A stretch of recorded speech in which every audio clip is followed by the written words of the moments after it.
since those who have to leave early today or get home today over long distances. So, but Commissioner Ellison is on his way and will join us, but we do have a quorum.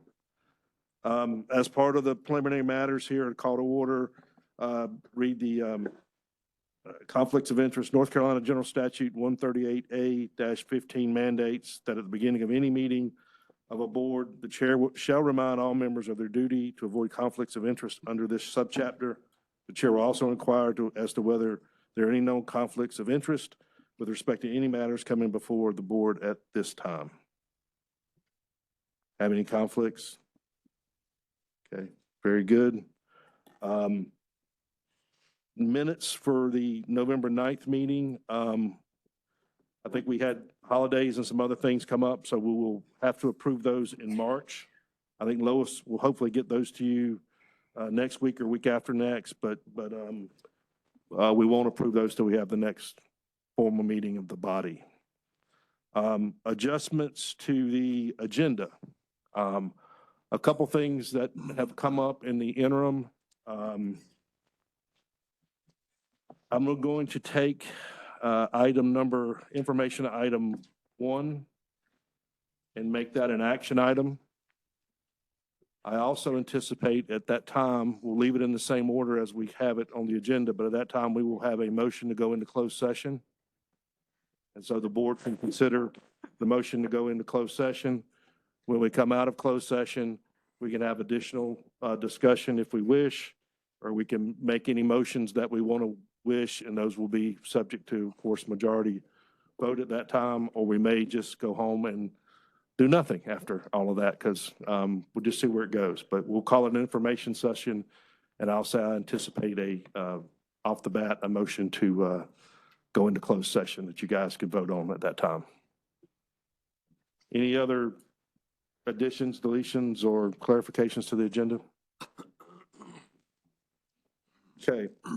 I guess I would just kind of, from the chair's perspective, we have a busy year ahead of us. We heard a lot of things in committee yesterday, but we also know we've been given, the department needs to get a lot of things done, and we've been given quite a few things from the General Assembly to try to get done this year. So we will talk about that as the last information item on our agenda today. But the charge, Vice Chair Duggan will be putting together an agenda with the department heads, and we will distribute that to you guys with the intent of trying to make sure that our meetings can be as levelized and normal as possible. I think everybody hates to come to town when you don't need to come to town. And I think to our ability, we need to make sure we spread the activities out where we don't have a lot of activity on one day and nothing on the next. So that'll be our intent, but we'll talk about that last today.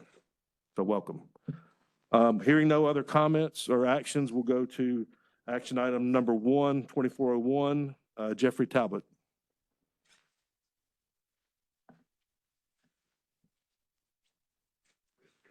Thank you, and good morning, members. I'm here this morning on behalf of the Water Pollution Control System Operators Certification Commission, the WPC SOCC, to request your approval of a new chairman to that same commission. DEQ Secretary Elizabeth Beiser recently appointed Mr. Mark Brantley, the current Assistant Regional Supervisor for the Fayetteville Regional Office, as the new chairman of the WPC SOCC. Mr. Brantley has been with the Division of Water Resources since January 2004. In the past 20 years, Mark has worked with the CAFO, NPDES, non-discharge pretreatment and wetlands programs, providing technical assistance, permitting assistance, and compliance oversight. He has also assisted in teaching certification courses for wastewater and collection system operators at various operator schools. Prior to working with DWR, Mark worked with the City of Dunn's Black River wastewater treatment plant for 4 years and part-time with the Harnett County Department of Public Utilities while attending Campbell University. As stated in the memorandum to the Secretary, Mark will be an outstanding representative of the department who is well qualified and willing to take on the role of chairman of the WPC SOCC. The biographic information on the appointee is contained in your packages, and it is requested that that this appointment be approved as presented. Thank you. Okay. Mr. Brantley's not here today, is he? Mr. Brantley is here today. Oh, is he? Mm-hmm. Yes, sir. Question for Mr. Brantley. If he had come up forward, Mr. Brantley, just going to ask a question. Just a workforce question, I guess. I know working across many states, we can't find enough certified operators and whatnot. And there's the whole thing of recognizing other states' credentials. How are we doing with that? Or what's your intentions with that? Because I know we need reciprocity in a lot of cases to make that happen, so. But Jeff's been working on that for, how long you been in your position? I've been in this position now for 2 years. I apologize. I did not properly introduce myself. Nerves. I am Jeff Talbot, supervisor of the North Carolina Operator Certification Program. I've been in this role now for about 2 years, and we've been working on that the entirety that I've been here. So for out-of-state reciprocity, we do have pretty concrete rules on the books for allowing operators to come from other states. You know, some of those rules are debated both within our Drinking Water Board and our Wastewater Commission. But we do regularly, I regularly interface with Region 4 operator supervisors also to discuss their reciprocity rules and regulations and make sure that they're in line with what's happening, maybe not in line, but make sure that we're aware of what's happening with other states as well when it comes to reciprocity. So we have several requests every quarter for operators coming in. And I would say that a majority of those that request reciprocity with the state of North Carolina ultimately do end up being granted those certifications. So we do desperately need operators. That is an issue that's happening statewide, and it's a constant discussion both with our Drinking Water Board and our Wastewater Commission. Very good, thank you. Additional questions? Congratulations, sir. It's good to have you in the role. At this time, do we have a motion? Commissioner Bailey? Yes, I move to, let me look at the right wording, approve the appointment of, I'm not at the right wording yet. Now the thing clicked out on me. Well, I'm trying to get back to it. There it is. Approve appointment to the chairman of the Water Pollution Control System Operators Certification Commission. And I used to be the attorney for the commission way back in the 1980s.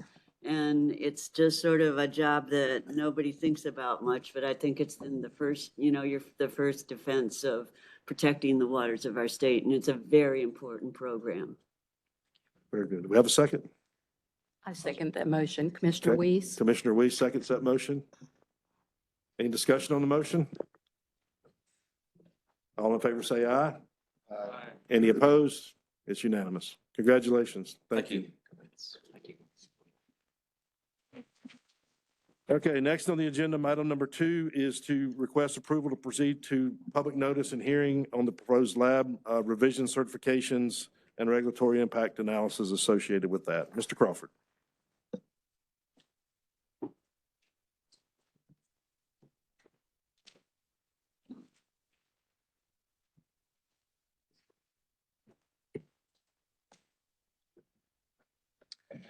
Good morning, everyone.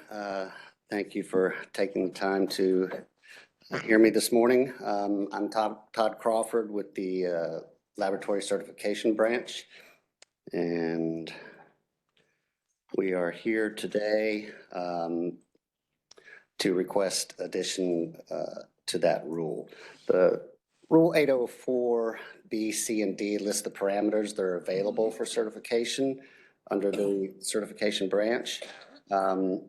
Those subdivisions of that rule state that analytical methods shall be determined from the resources that are listed in 0805A1, and then goes on to list those parameters under which the analytical methods may be categorized. The EQ is requesting that PFAS be added as a parameter under 0804A for the certification of methods that are included in 0805A1. This rule is the mechanism that allows laboratories to be certified in order to supply data to the state. The rule does not require any monitoring or reporting. North Carolina or non-permitted facilities, meaning commercial laboratories that provide services to clients, require certification to generate the data that will be reported to the state. Certification Rule 804D lists the organic parameters that are available for certification by the Wastewater Laboratory Certification Branch. And that rule specifically states that each organic parameter listed in this paragraph shall be considered a certifiable parameter. One or more parameter methods may be listed with a laboratory certified parameters, and analytical methods shall be determined from the sources listed in 0805A1 of this section. And then 0804D goes on to list those certifiable parameters. This is the current list. And this would be the revised list, adding PFAS number 19 there in red. That's the only change to this rule. So in closing, there's a multitude of emerging compounds broadly known as per- and polyfluoroalkyl substances, better known as PFAS, that are a great concern for North Carolina regulators and the public at large. The laboratory certification branch is currently unable to certify for this parameter because it's not in the rule. So the parameter must be added to 0804D to allow us to certify municipal, industrial, commercial, and other laboratories to use EPA-approved methods to measure analytes associated with this parameter and report certified results to the state. So the Division of Water Resources is requesting that the EMC approve to proceed to public notice and hearing with proposed revisions to 0804 to include the parameter PFAS and associated regulatory impact analysis. Very good. Before I go to questions, just ask Commissioner Ellison, you were late, but we have our standard conflict of interest statement. Do you have any conflicts that you're aware of, including PFAS and laboratories, I guess? Or the topic of Apologies for my tardiness. That's okay. We had a few people late and we held off as long as we could, but it was 10 minutes was time to rock and roll. So, okay, questions for Mr. Crawford? Question for staff? My only clarification, I know we're going to public notice on this, but this is EPA certified, right? Just to confirm, EPA has certified. EPA approved methods. You want Yes. EPA approved methods. Okay, very good. Okay, hearing none, do we have a motion? Commissioner Smith? I'll move approval of the, or excuse me, I will move to proceed to public notice and hearing with proposed revisions to the laboratory certification rule and the regulatory impact analysis. Very good. Do we have a second? Commissioner Deerhake seconds the motion. Any discussion on the motion? All in favor say aye. Aye. Any opposed? It's unanimous. Thank you. Thank you very much. It's not Toby. Okay, request, item number 3 is request Environmental Management Commission approval to send the periodic review of rules report on dam safety to the public notice. Toby, it's not you, it's Josh Colley.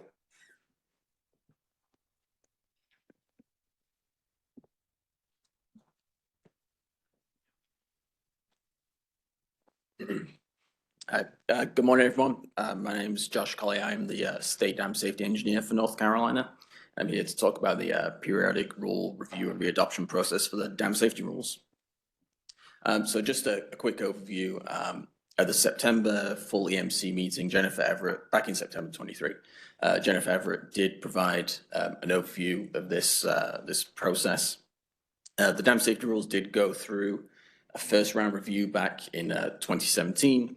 And the information that's presented here today is the same information I presented back at the Water Quality Commission in November of last year. And at this time, we're going to be recommending an initial determination of necessary for all of the rules. Okay, there we go. So this is a list of all our rules. It's a snip from the rules report that was provided to us. And you can see, essentially, we have initial determination of necessary for all of those rules. So our intent is to readopt all the rules as they are. In terms of the schedule, like I said, we went to the Water Quality Commission in November of last year and got approval to come here today in January 2024. If we're approved to go to the public comment period, We anticipate that's, going to start sometime soon and should be wrapped up in April 2024 timeframe. After that, we'll do our final determination and response to any public comments and provide that back to the EMC in July 2024, hopefully. If that all gets approved, then we can do our final report and submit that in September of this year. And then once we've submitted that, 61 days later, or if they meet and give the thumbs up, those rules will become effective. So that should hopefully happen around this time next year. And then once that's all wrapped up, we'll have to start this process all over again. And we'll start going into that process sometime early in 2025. And that's all I have for you. Okay. Questions of staff? Yes, Dr. Harley.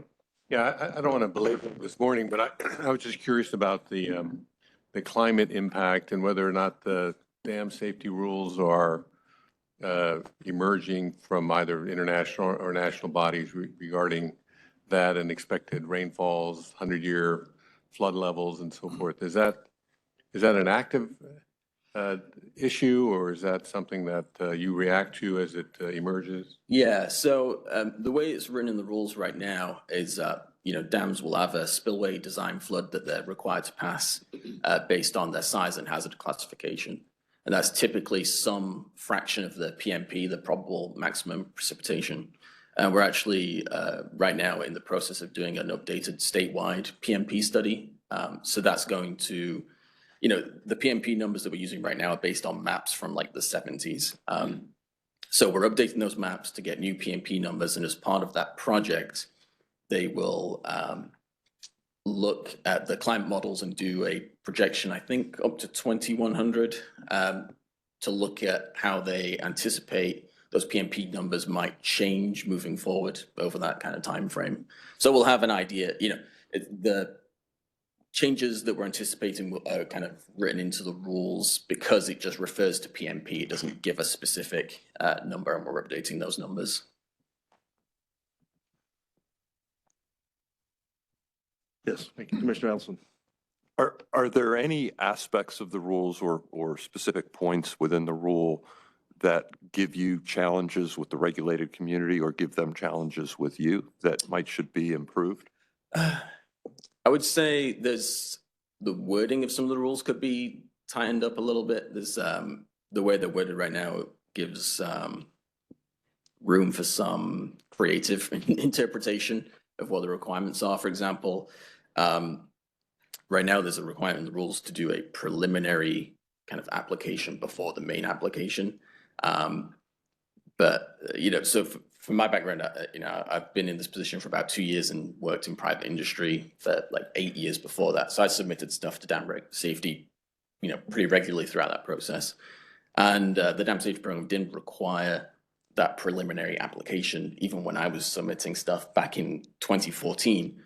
So it's in the rules, but those items that are required in that preliminary application are typically submitted with the final sealed application.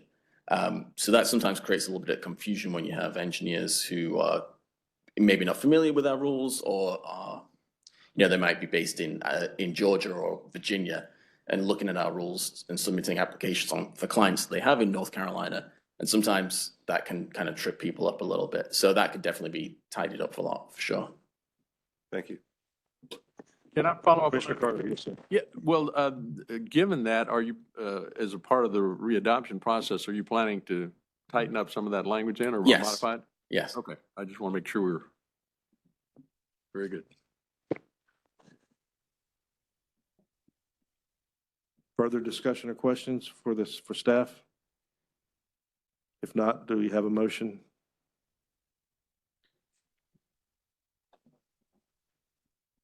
Commissioner Weeks, I'm sorry. Thank you, Chairman Solomon. I move that the commission approve to send the periodic review of rules for dam safety to public notice in accordance with the session law. I'll second. Second by Commissioner Carter. Any discussion among the members on the motion? Hearing none, all in favor, please say aye. Aye. Any opposed? It's unanimous. Thanks. Thank you, Mr. Cawley. Thank you. You guys heard me talk about at orientation a little bit about rules review and readoption. So it's one of the things I've preliminary talked with the department about how do we maybe revise this if a commission, if we want to. One of the things that happened, and rules readoption this time isn't exactly like it was before, but one of the things we have to do is classify the rules as necessary and not necessary in those things. The way our bylaws read for rules, we have to wait this 30-day period. So what Mr. Cawley brought to us this time was exactly what we heard 60 days ago. I will probably bring out some proposal for you guys if we're doing strict rules review and readoption to maybe have a more regular pattern where we can waive that to increase our schedule, improve our schedule flexibility. I think there is another thing we have to cross here. That assumption is based on we just did this a few years ago and that we're not changing the rules substantially. So one of the debates we get in with these rule readoption is if you read the legislation, it's really intended to be review them, make any corrections with current statutes and get them back out. It's not made to create the perfect rule. What happens in practice, we see these rules readoptions coming and then we want to make them better. So we kind of lump it all together. And that's when we really get gummed up and complicated. Now, what we'll find out from a process standpoint is sometimes that makes sense because it gets staff focused on all those at one time and us focused. But again, that's not the charge for rules review and readoption. So if we have since we've just reviewed these and we don't change them much, I'd like to explore ways we can expedite the schedule as much as possible. But if we change things substantially, we probably need the flexibility to slow that down too. So that's just forewarning of some of the things we've talked about with staff. And I'm trying to be respectful of y'all's time and attention because it gets awful boring, those that have been here before, to hear these rules come in here several times, the same stuff. So, okay, so more on that later. Item number 4 is a request to adopt a resolution to approve the dissolution of Western Bay MSD into Bay River MSD. As I believe the attorneys coming forward may tell us on this matter, this was one that came before the commission a very, very long time ago. And we were I believe by legislation, they will tell us we're asked to conduct the public hearing for this utility merger, which is usually pretty unusual. But nevertheless, that's where we were at. And so I think the report you're coming back here today is to fulfill that charge of the hearing officer report and our approval on this particular action. So David May. Good morning, everybody. Again, I'm David May. I'm the supervisor of the water quality program out of the Washington Regional Office. I'd also like to recognize Mr. Scott Davis representing Bay River this morning as well. Just thought we'd take a few minutes and provide a quick history note. Again, it sounds like you've got some familiarity with the project. The Pamlico Regional Wastewater System is managed by Bay River MSR in coordination with Western Bay River MSD. That truly is a regional system that stretches from one end of the county to the other, northwest, around the whole entire county. Altogether, they've got about 102 miles of collection lines across multiple townships, and then there's a large spray field in the southern part of the county around Arapahoe. We think of the operation in Bayboro as being the hub where all the water from Oriental reports there and is then pumped to Arapahoe. You've got several towns, Alliance, Bayboro, Maribel, Vandermeer, Messick, Oriental on the Bay River side and the Western Bay River side, Grantsboro and Reelsboro. Just territorial wise, you'll find the Bay River MSD part highlighted in green and a pinkish color. You've got the Western Bay River portion of the district towards Reelsboro and Grantsboro. But again, it is a true countywide system with lots of miles of collection system, lots of miles of transmission lines, and about 3,600 customers.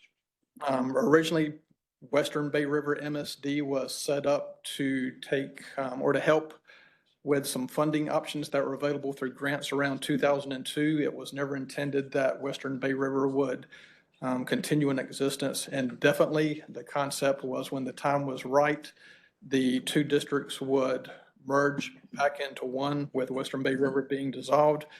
Right now, now's the time. So far, the two districts have been working through an interlocal agreement, which establishes the working relationship between two districts. That has been working well with Bay River, more or less, managing the system as a whole. So although we have two districts, they're more or less functioning as one. So the general statutes, spell out the process to merge and dissolve the sanitary districts. The boxes have been checked that need to be checked following the general statute. More recently, this past December, we had a public hearing in Bayboro. That was not attended by anybody. No comment was made. So just in general, the Division of Water Resources were supportive of the merger of the two units and the dissolvement of Western Bay River. We're viewing it more as an administrative process. There should not be any impacts to the customers. We're not anticipating any impacts to the customers.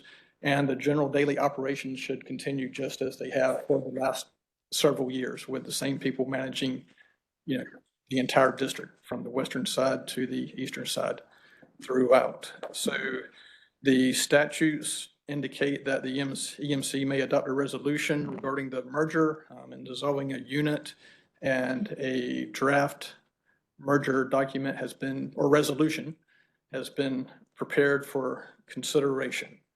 But we would just ask the EMC to consider that if it meets your requirements. Very good. And I think we posted that last week on the website. It was updated maybe Monday for some fine tuning. You've probably seen it in your package, but after about a page and a half or 2 pages of therefore and whereas is, let it be resolved that assets, liability, and other obligations of WBRMSD be and hereby transferred to BMRSD, and that WMBRSD be and the same is hereby dissolved, and that the boundaries of BMRSD be and the same as hereby expanded to include all of the WMRSB stuff. So you guys have that. I assume you've read it, but I've just read you the gist of it. I think it's more procedural after the good work these guys have done, and from what I understand. So at this time, do we have any questions for Mr. Mayor, staff? Yes, or attorneys? Yeah, just to orient me a little bit, I'm looking at a map here. You said the two combined entities would cover the entire Pamlico River? Does that go? Oh, good. You got it up there. I was looking at it on my screen, but Yeah, the collection system covers the town of Oriental along the Neuse River on the southeastern side of the county, as well as what we'll call the Highway 55 corridor up to the north. The system as a whole, like I said, it does function as one system. All of the sewer lines report to a central area treatment system in the town of Bayboro, where the water is pumped to the south here. So, even though we've got two districts on the books, they're essentially being managed as one systems, with the districts being highlighted up here in the colors. thank you. Yes, Commissioner Tweedy. Question, not about the merger, but more about just that area. So is only the areas in green and pink are currently putting water to the waste? Yes, throughout the county, there are still a number of, residential home sites that have traditional septic systems. So the entire county is not served by sewer. A good portion of it is, but not everybody, just the more densely populated areas. So there's a lot of growth going on in that area with new homes coming in. Does the sewer district have long-term planning that goes on about when new systems or new capacity may have to be added to address that? This is more of a long-term process question than the merger question. Yeah, so the Division of Water Resources, we are monitoring how much water the system is processing, looking at their flows, whether it's allocated flows or real daily flows, to make sure they're operating within their limits. You've mentioned that the eastern part of the state is growing it. We'd like to see that, or growing, expanding. We'd like to see that. Bay River, they're doing their due diligence and trying to stay ahead of the game and looking at expansion on the capacity side, the disposal side, and trying to make sure they're prepared to serve their customers when that time comes. So, Okay, but in just one final, so some of the larger developments like River Dunes in that area, those are all septic. They're all septic systems. River Dunes is tied into the Bay River system. Oh, they are, okay. Yes, they send their sewer, to Oriental, and then it goes to Bay Borough and down to Okay, so Arapahoe. they're part of the Oriental system. Okay. So, and the district, they are working with new customers that want to tie in. There is some available capacity there with room for growth, although it is recognized that, there's limited disposal capacity as is, hence, they're looking out to make sure down the road that they're prepared to be where they need to be. Okay, all right, thank you. Commissioner Smith. So one question, and I think I know the answer, but you mentioned at the beginning that Western Bay River was created because it could receive grant funding that Bay River was not eligible for. And so I assume this is the case, but just want to confirm that nothing about the subsequent combined operations or this merger would violate any grant conditions and create any risk of clawing back money. Right. Scott, so as far as I know, all the action items associated with that original grant have been fulfilled, and there are no, there's nothing on the books remaining to be built, constructed, closed out. So at this time, we don't see, the merger interfering with any past grant obligations or jeopardizing what has been funded in the past and, creating some need to go back and revisit things at some point down the road. Other questions of staff? Okay, Commissioner Baumgartner, is that a motion or is that a question? It's a motion. Okay. It sounds like you're operationally going this way anyway, so it's just an administrative function. I make a motion to request to adopt a resolution to approve the dissolution of Western Bay River Metropolitan Sewer District into the Bay River MSD. Second. Okay, Commissioner King, second. Any discussion among the members on the motion? Hearing none, all in favor say aye. Aye. Any opposed? That's unanimous. Congratulations. Thank you, guys. Commissioner, Director Rogers will sign this, make sure this signed document gets to them before they leave or however appropriate. Okay. Okay, moving to the next agenda item, which we just moved earlier to be a potential action item. Let me give you a little bit, I guess, of history of where I made it an information item to begin with. We have a relatively new commission here. I think 6 of you have joined us since July of last year. 8 total of you predate, go back only about a year. And I think those of you that came in about a year ago probably have heard a little bit about this, weren't part of the original rulemaking to begin with and the original debates. A refiling was made after our last time you guys got together, so you weren't aware of it. I struggled a little bit with how to do this. In the beginning, I just said, let's make it information, because my intent would be that all of you, as best as you can, get up to speed on where we are in the process with this segment. Originally, that was my thought. And then also anticipating that there may need to be additional information sessions or questions that may go beyond today even about just 1,4-dioxane. And I think those of you who were in the Water Quality Committee yesterday or listened in, heard a lot of those intertwined things that are going on and how one relates to the other and whatnot. So to jump prematurely to an action item, I thought would be not the appropriate thing on the agenda, because I think people needed to hear a little bit about what happened in the background and all that a little bit. I don't think the background changes much about how we go forward. We have 1,4-dioxane in front of us, as you heard yesterday, as far as triennial review. We have got the General Assembly charged us to look at the basis of the 208 rule, which is the narrow standard. The department told us yesterday they've got the look at the health effects of 1,4-dioxane from the department, and the collaboratory at UNC has to look at cost and treatability. Those reports are due in May and June of this year, in just a few months. You heard yesterday about a lawsuit that was pending that's beyond what this lawsuit is. There's 2 lawsuits, but the other one is not ours, but y'all heard about that yesterday from staff.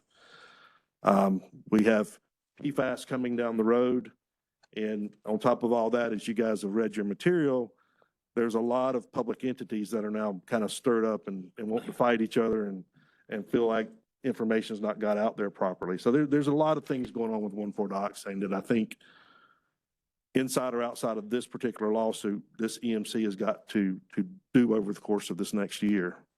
And I do believe, I don't want to speak for everybody, I can only speak for myself.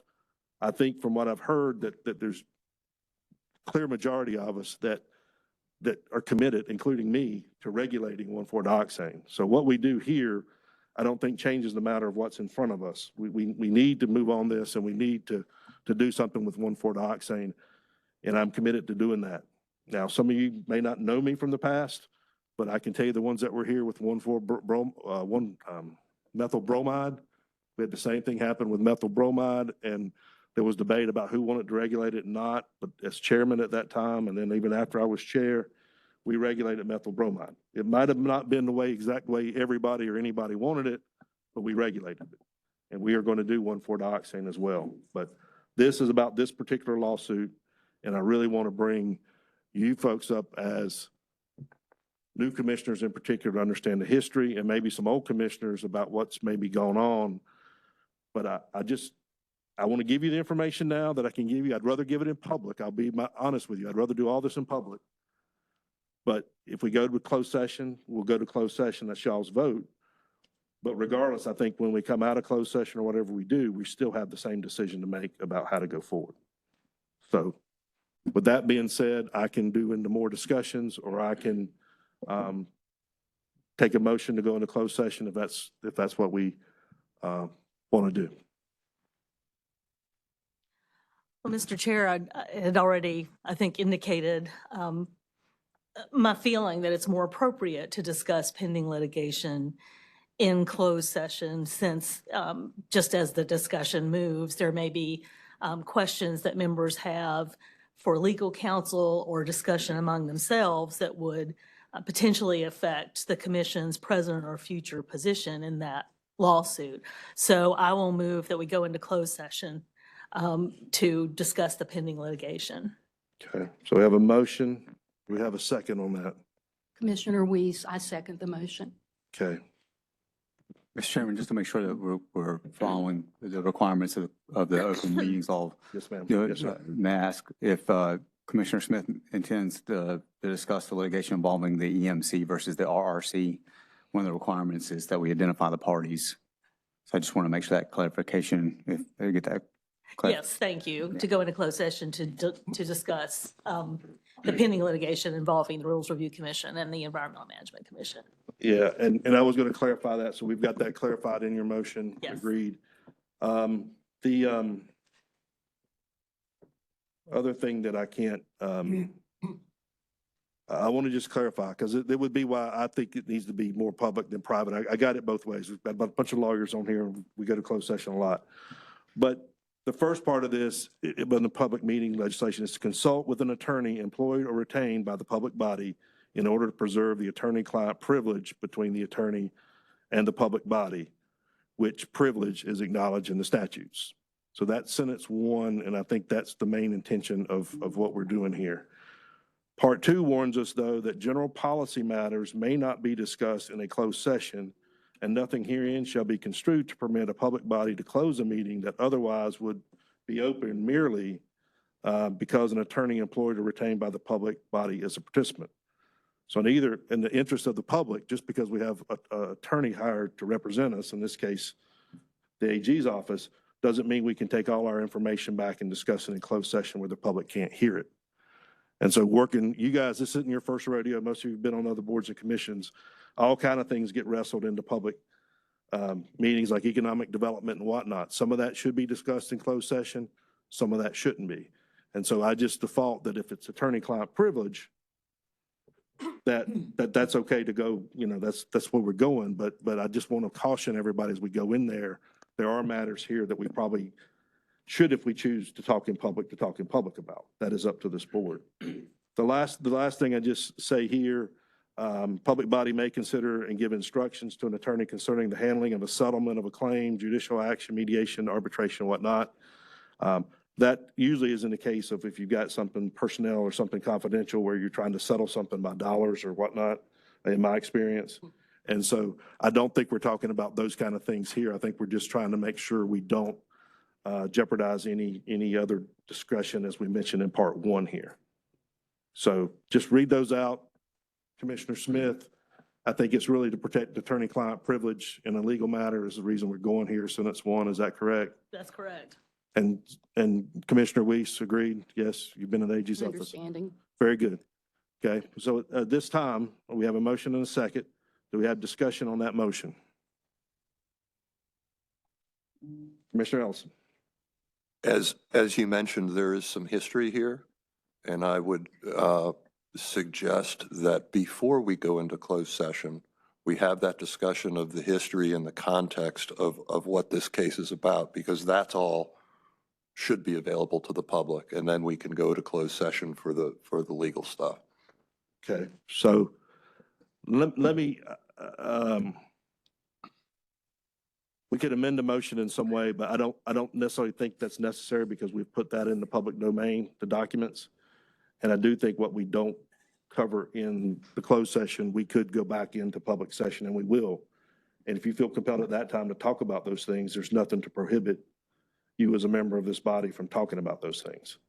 Understood, but there's no, we can vote to go into closed session, but that doesn't mean we have to do that right away, right? We could kind of set the table a little bit so the public knows why we're going into closed Well, session. I think I've got a motion and a second on the floor, so I think we need to vote that motion up or down. If you don't want to go into closed session, vote it down. If you Understood. want to go. Okay. So let's go with that. All right. To respect that motion and that desire to go into closed session. Okay. Any other comments or discussion? Okay, so all in favor of going into closed session, say aye. Aye. Any opposed? No. Okay, let's see a raise of hands. Who's for closed session? 1, 2, you're for, I'm sorry, for open session. I'm sorry, what? No, for closed session, I got it backwards. Okay, so Bailey, Deerhake, that's 2. Vice Chair 3, Larley 4, 5, 6, Voting. 7, Jackie. 8, 9, He didn't get yours. 10. Those opposed? Okay, so that's, call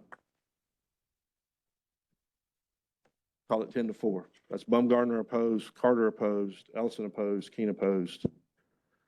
And I guess I'll vote on that and say the chair is opposed too, because I've already said that, so. Okay, with that said, we need to, I guess, clear the room and go into closed session.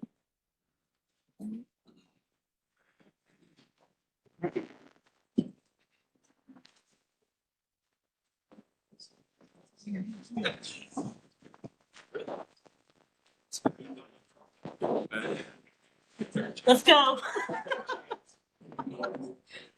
The question is whether they lock us out, isn't it?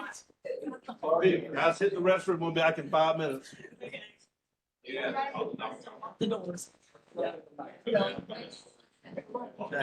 Steve Keene. I did not hear him.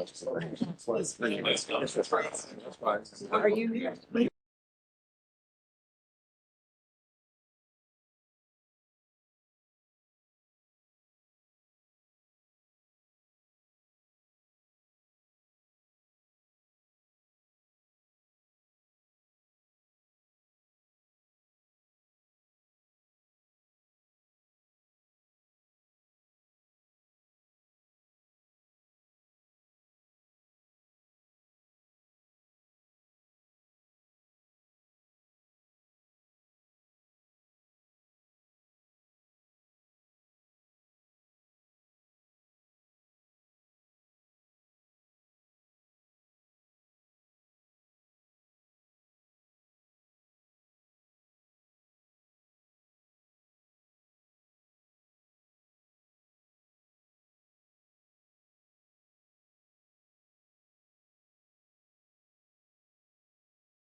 Okay, everybody, if I can have everybody's attention.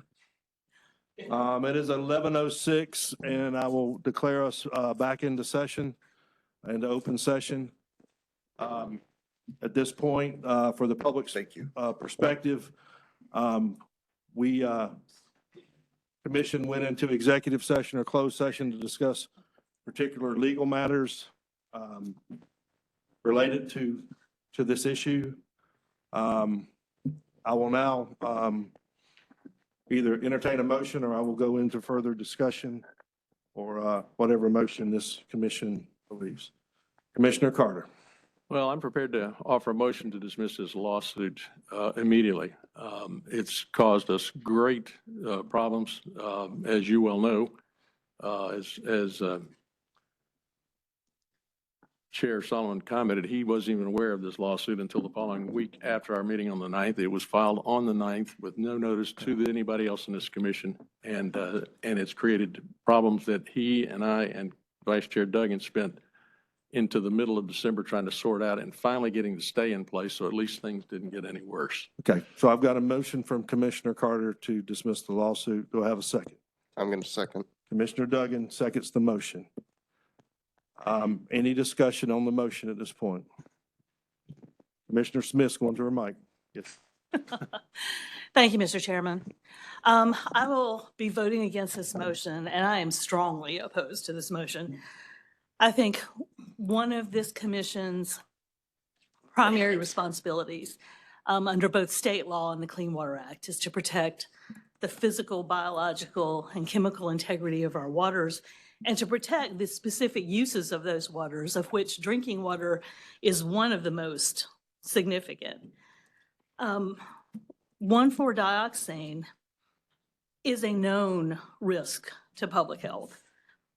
EPA just revised its assessment, its risk evaluation in 2023 to specifically address drinking water and found that it is a significant risk of harm to the public in drinking water. And it talks about, based on cancer and non-cancer risks, from liver toxicity and other effects. And to dismiss this lawsuit is to kill that rule. It will leave the state without a numerical standard for a human carcinogen and toxin in drinking water for the foreseeable future. And although we have a proposal to slightly revise that standard in the next triennial review package, that package has already been delayed. It was delayed yesterday. And it will take 3 years to get through the rulemaking process and may lead us right back to where we are now. I think we've spent a lot of time in the last several years on this commission with the leadership of the Cooper administration and DEQ working on issues related to emerging contaminants like 1,4-dioxane and PFAS. I think that is our responsibility. It's our legal obligation under the Clean Water Act and under state law. And I think to voluntarily, in effect, kill this rule is not consistent with that responsibility. So I'll be voting against the motion. Thank you, Commissioner Smith. Commissioner Weiss, you were raising your hand. Yes, I absolutely echo the points made by Commissioner Smith. And with regard to the legal obligation of this commission to protect the state's waters and to enable this state to continue to have a delegated program under the Clean Water Act, EPA is well aware that we do not currently have a numeric standard. And so those are, in addition to those reasons, the practical effect of not forcing a decision about whether or not the Rules Review Commission acted within its authority. And of course, the EMC's position, which was when this lawsuit was authorized by the EMC, is that the RRC does not have the authority to object to a rule that contained an approved fiscal note, a fiscal note that was approved by the Office of State Budget and Management, which has the legal authority for fiscal note approval. So I will be voting against this motion as well. Okay. Thank you, Commissioner Weiss. Any other comments? Yes, Yes. Commissioner Bailey. This is Commissioner Bailey. I also wanted to say that I'll be voting against the motion. I think the subject of the litigation is a narrow legal issue that is important under administrative law and rulemaking that applies to all agencies. So whatever goes forward with the lawsuit, I think will help all agencies understand the way to proceed when a fiscal note is before the Rules Review Commission. I am of the belief that the Office of Budget and Management has the ultimate authority over fiscal notes, and I think this is something that should be straightened out one way or the other. And the way I've always felt is the court will make a decision on it if it goes to court, and we just live with whatever their decision is, win or lose. But at least it's a settled issue, and we know that going forward. Thank you. Thank you, Commissioner Bailey. Commissioner Reardon, did you have, or Commissioner Gibson? I did, and I'll just share a few things, and this is somewhat new to me. Obviously, it's my new role on the commission, but I did spend quite a bit of time reading the public comments. I think they are important. There's no question a lot of municipalities have provided comments, especially around the fiscal obligations it would be to comply with the rule. Maybe that's not fully unexpected. But I take specific interest in that EPA recommends that NCDEQ postpone the adoption of the proposed 1,4 dioxin standard until the North Carolina other human health criteria are updated to reflect the current recommendation exposure factors. A lot of the conversation we heard yesterday was the need to revisit what these standards are. Although I don't have all the timelines in front of me, it may be more expeditious to start the new rulemaking over to reflect the new values that EPA is going to come forward with, and as well as fully understand the fiscal notes and the ability of these municipalities to comply with this. So I've got to say I'm in line with the motion. Okay, thank you, Commissioner. And Commissioner Gibson, you don't all have to speak, but if you want to speak, that's fine. Oh, yeah, I did want to say that I'll be voting against it because I am very concerned about one small commission being able to make a change to administrative procedures that have been determined by the legislature. And if those procedures need to be changed, then I think that needs to go back to the legislature, and it shouldn't just be arbitrarily determined by a commission that's not even composed of elected representatives of the state. Thank you, Commissioner Gibson. Commissioner Deerhake. Thank you. I join those who are voicing opposition to this. Our experienced and knowledgeable legal members of this board have expressed extremely well what the concerns are for the motion. And also to say that I think it's quite evident that over the numerous years that this commission has worked with a staff who has researched the issues thoroughly on the public health impacts of this compound. It's clear that this is a health issue that needs to be addressed as soon as possible. And I believe that staying with the state's position on and the original EMC position to continue with this litigation is important. Thank you. Okay, hearing no other comments, I will call for the vote. All in favor, please say aye. Please raise your hand. Aye. 1, 2. 8. You have 8. All opposed? 1, 2, 3, 4, 5, 6, 7. Okay, motion to dismiss the lawsuit carries 8-7. Thank you. A couple comments as we move forward with this whole 1,4-dioxane issue. As has been reflected yesterday and today, we have the triennial review of which the department went back and forth last year. In November, they did not add it. They added it yesterday into this discussion. So one of the first things for the Water Quality Committee will do is to see whether the EMC wants to keep it as part of the triennial review or have it on a separate track. Some of those relationships that bear into that is the EMC does have a comment on the narrative standard that applies to 208. That is due to the General Assembly by June the 1st. And so we will be discussing within the Water Quality Committee and specifically Commissioner Keene and Ellison as vice chair about how to move that report forward with the help of the department with Director Rogers. The department also has a required study to do on the health effects of 1,4-dioxane, and I think they've started that with the Science Advisory Board. And we've got something from the UNC Collaboratory on the technical ability to reduce 1,4-dioxane and the cost. That's due on June 1. So we'll be part of that process. So all that to say is all of this melds into this into this equation. And there are members here, as we talked about at the top of the hour, 8 of you, the majority, weren't here when we first started this back in 2020 and even approved the rule back in 2022.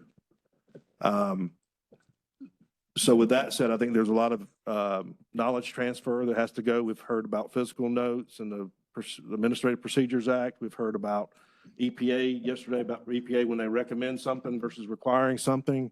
We've heard issues about health effects. We've heard a lot of different things. And so we will either have, as I work with the department to do this, we will either have some special education sessions for the commission, or we will put it as part of some extension we do as part of our regular meeting in March. But hear me as the chairman, again, we will regulate 1,4-dioxane going forward, and we will start that process now.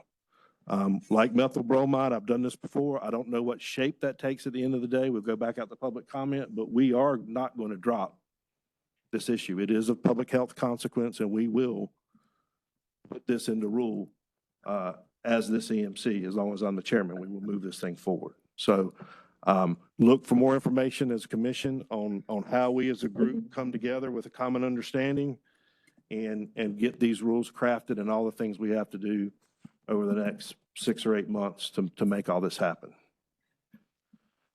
With that said, let's move to the next agenda item, which is to, I'm on the wrong page, a discussion of the wetlands memo provided by Commissioner Baumgartner.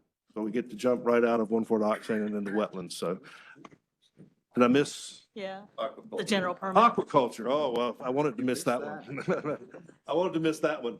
As we come up, Mr. Rogers, let me give a little background here for the commission of where this is. I think Commissioner Smith, as past chair, she reminded us that this was something that was in the direction of the General Assembly, whereas we would be involved with the department into working through the aquaculture issue. There's a piece of legislation that says that we would return the current general permit back to its previous state, which was from 2012 and 2017. What we received in December from the EPA is basically the response of we just can't change the rule back without having some scientific reason for doing so. And so what we've asked at this information item for Commissioner Rogers to talk about the aquaculture permit, what was in the old general permit, what's in the new general permit. And quite frankly, I don't think we will have action out of this meeting. That's sort of course. I think this is a legal proceeding. I will probably mess this up, but let's just back into it. All these general permits are signed by the department under the authority of the EMC. Now, by delegation, legislatively, it's our responsibility. We have delegated that to the department by rule, and they sign it under our name. But there is no check and balance for us on the back end if they do something and this happens. And so this is not a new thing, right? We have assistant secretary and other people. But we are in a thing where now we've got an impasse on a general permit, and we've been directed by the General Assembly to become involved. And so this is the first step in that process. Maybe the last step, but this is the first step. So Commissioner Director Rogers. Thank you, Mr. Chairman. Commissioners, as Chair Solomon said, just to provide y'all an update of kind of the path of how we've gotten to where we are. I want to give you a little background related to the permits, the changes in permits. In 2021, DEQ issued an aquaculture permit that revised the 2018 permit by requiring that major changes in the permit were additional BMPs and also required quarterly sampling. Previously, it was an annual sample. So as we went through the process, working with public meetings and public hearings, the feedback we got from the 22 aquaculture facilities were concerns about the additional BMPs as well as the additional sampling, and specifically regarding the cost of sampling that would be increased on those facilities. We worked with that. We worked with EPA. They had some things themselves. We recognized a permit that the EPA implemented in Western North Carolina, and that they had multiple additional sampling. They required and suggested additional sampling in their comments to our permit as well. In an effort to bring the aquaculture and give them time to comply, we did extend a 2-year compliance period before beginning to enforce the quarterly sampling. This is a little small, but this is just an example of the changes that were made as it relates to sampling. The top, which has old out to the right, gives you an idea of what was required in the previous 2018 permit. Below that are the new requirements that were required as of 2021.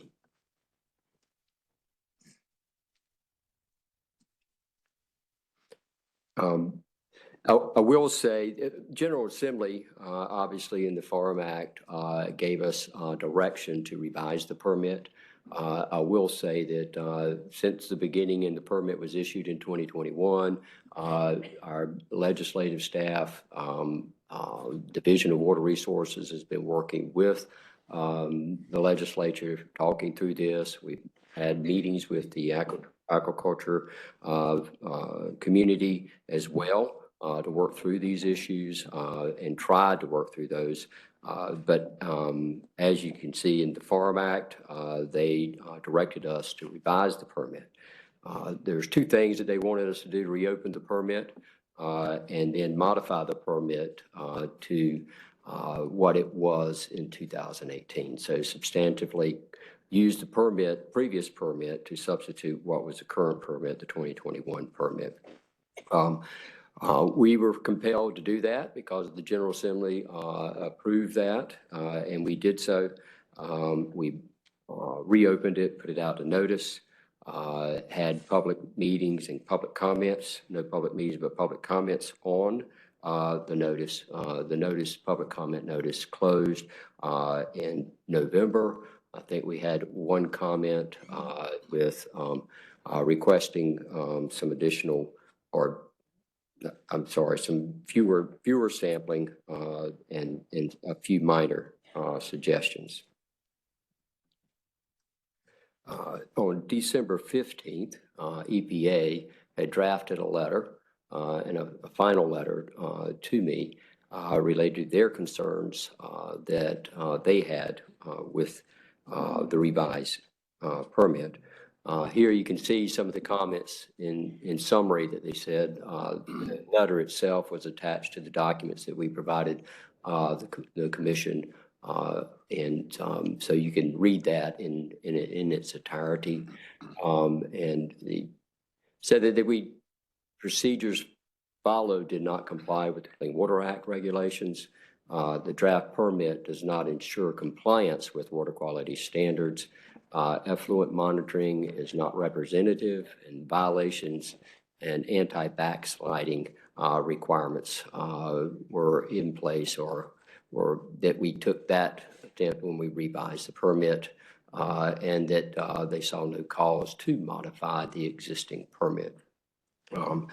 Our position is that related to the statute, we've done what we were required to do. We reopened it, we renoticed it, and we revised it.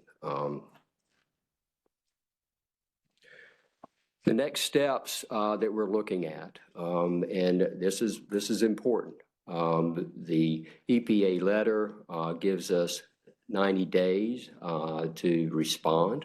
Currently, their general position is that they don't recognize the state permit that was revised. They continue to recognize the current permit that was approved in 2021, and they'll expect the department to enforce that permit.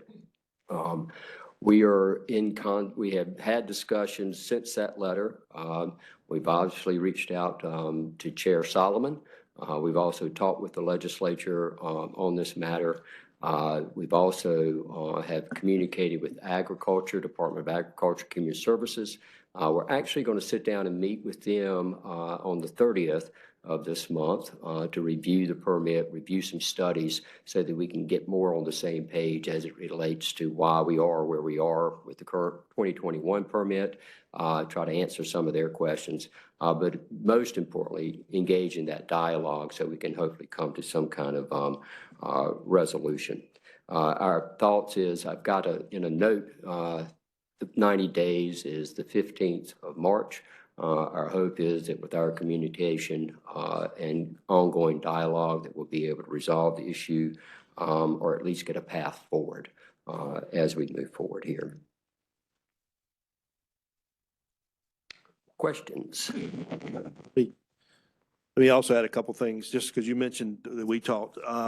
December was a busy December, by the way, but before Christmas, the department notified me and we had a call. I had a call with about 5 staff to go through this. I also asked that as they gave me some more things in writing. We've had more of a verbal conversation for a while.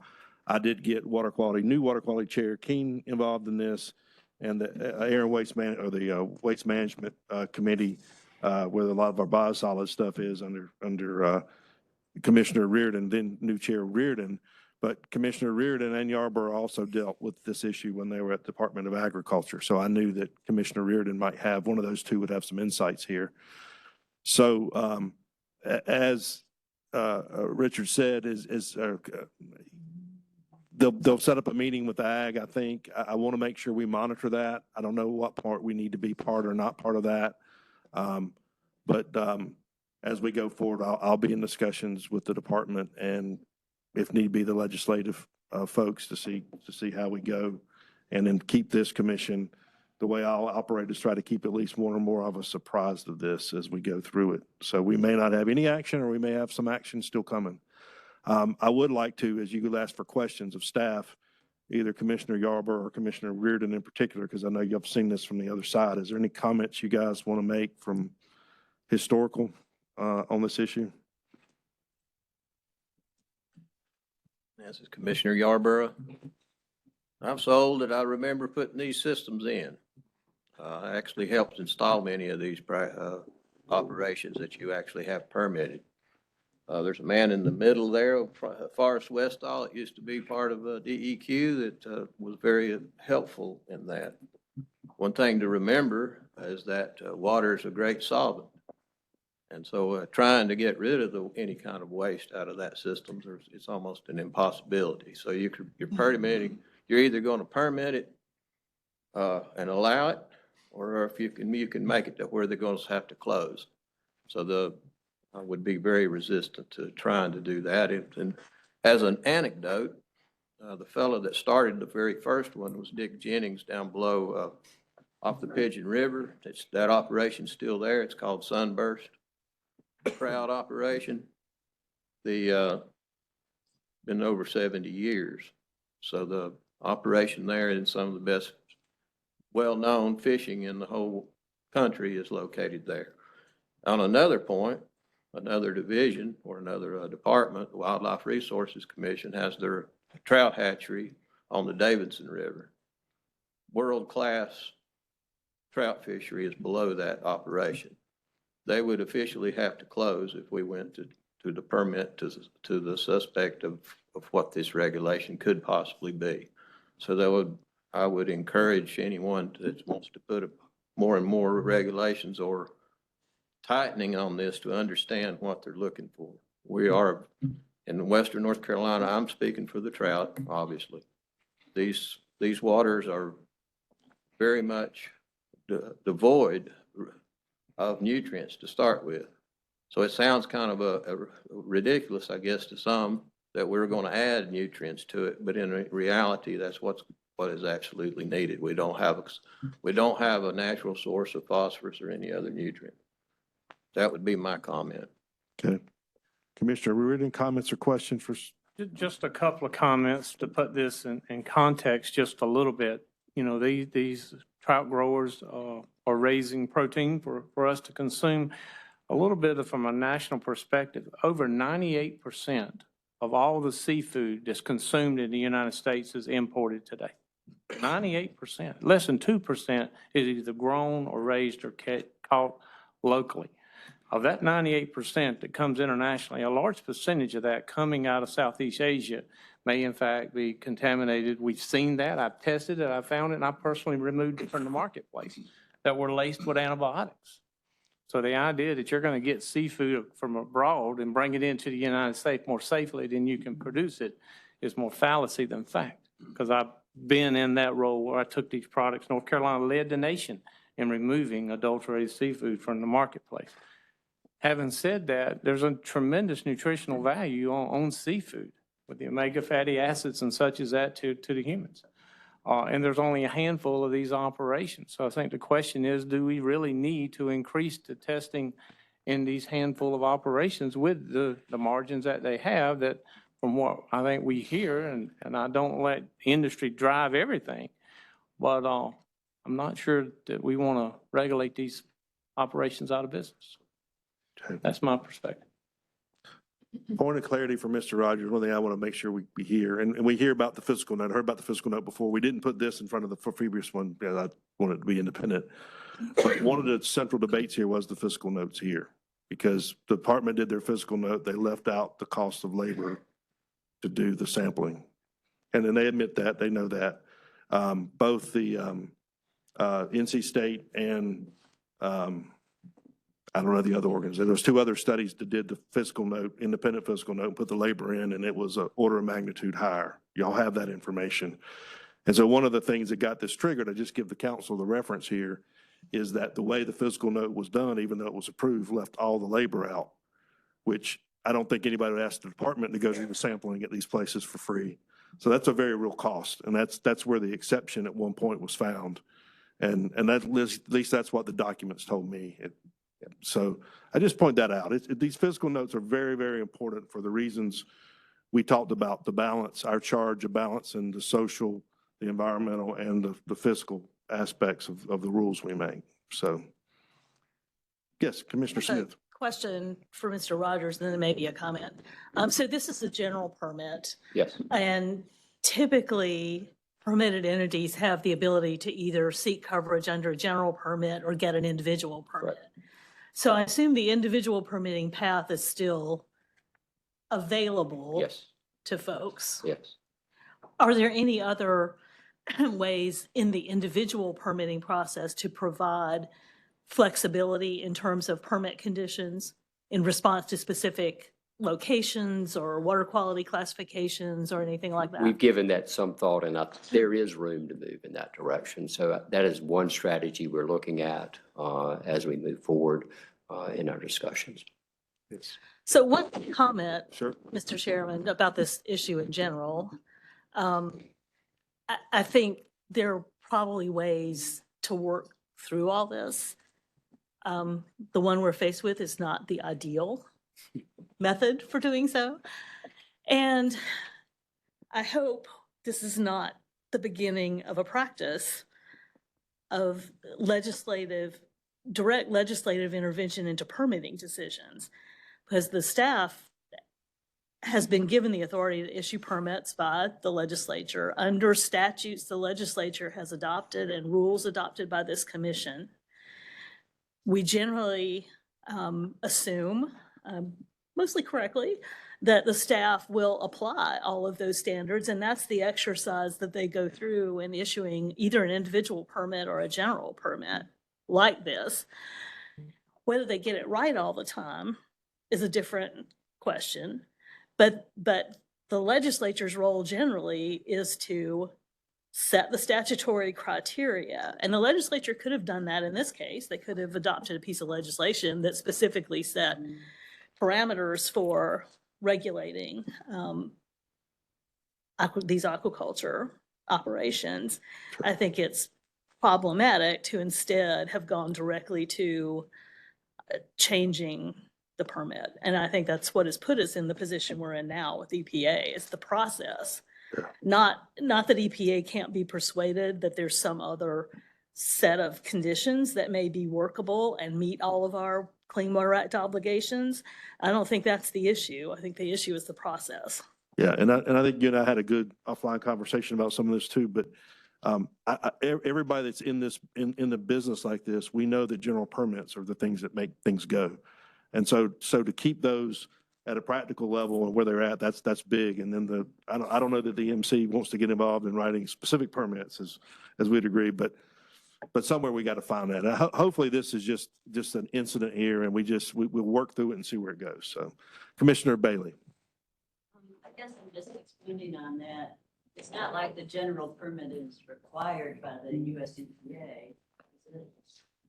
It is an NPDES permit, yes. I know it's an NPDES permit, but they don't require general permits. They can always be individual. Yes, that's correct. I mean, if we don't have any general permit at all, the EPA wouldn't even be involved because we'd just be. No, they would be involved they would review every individual permit. That's what I mean. Yes. I mean, if you don't have a general permit for a particular. They will review the individuals, yes. Yeah, then they do individual. That's correct. That's correct. Have general permits. It's all I mean. Right.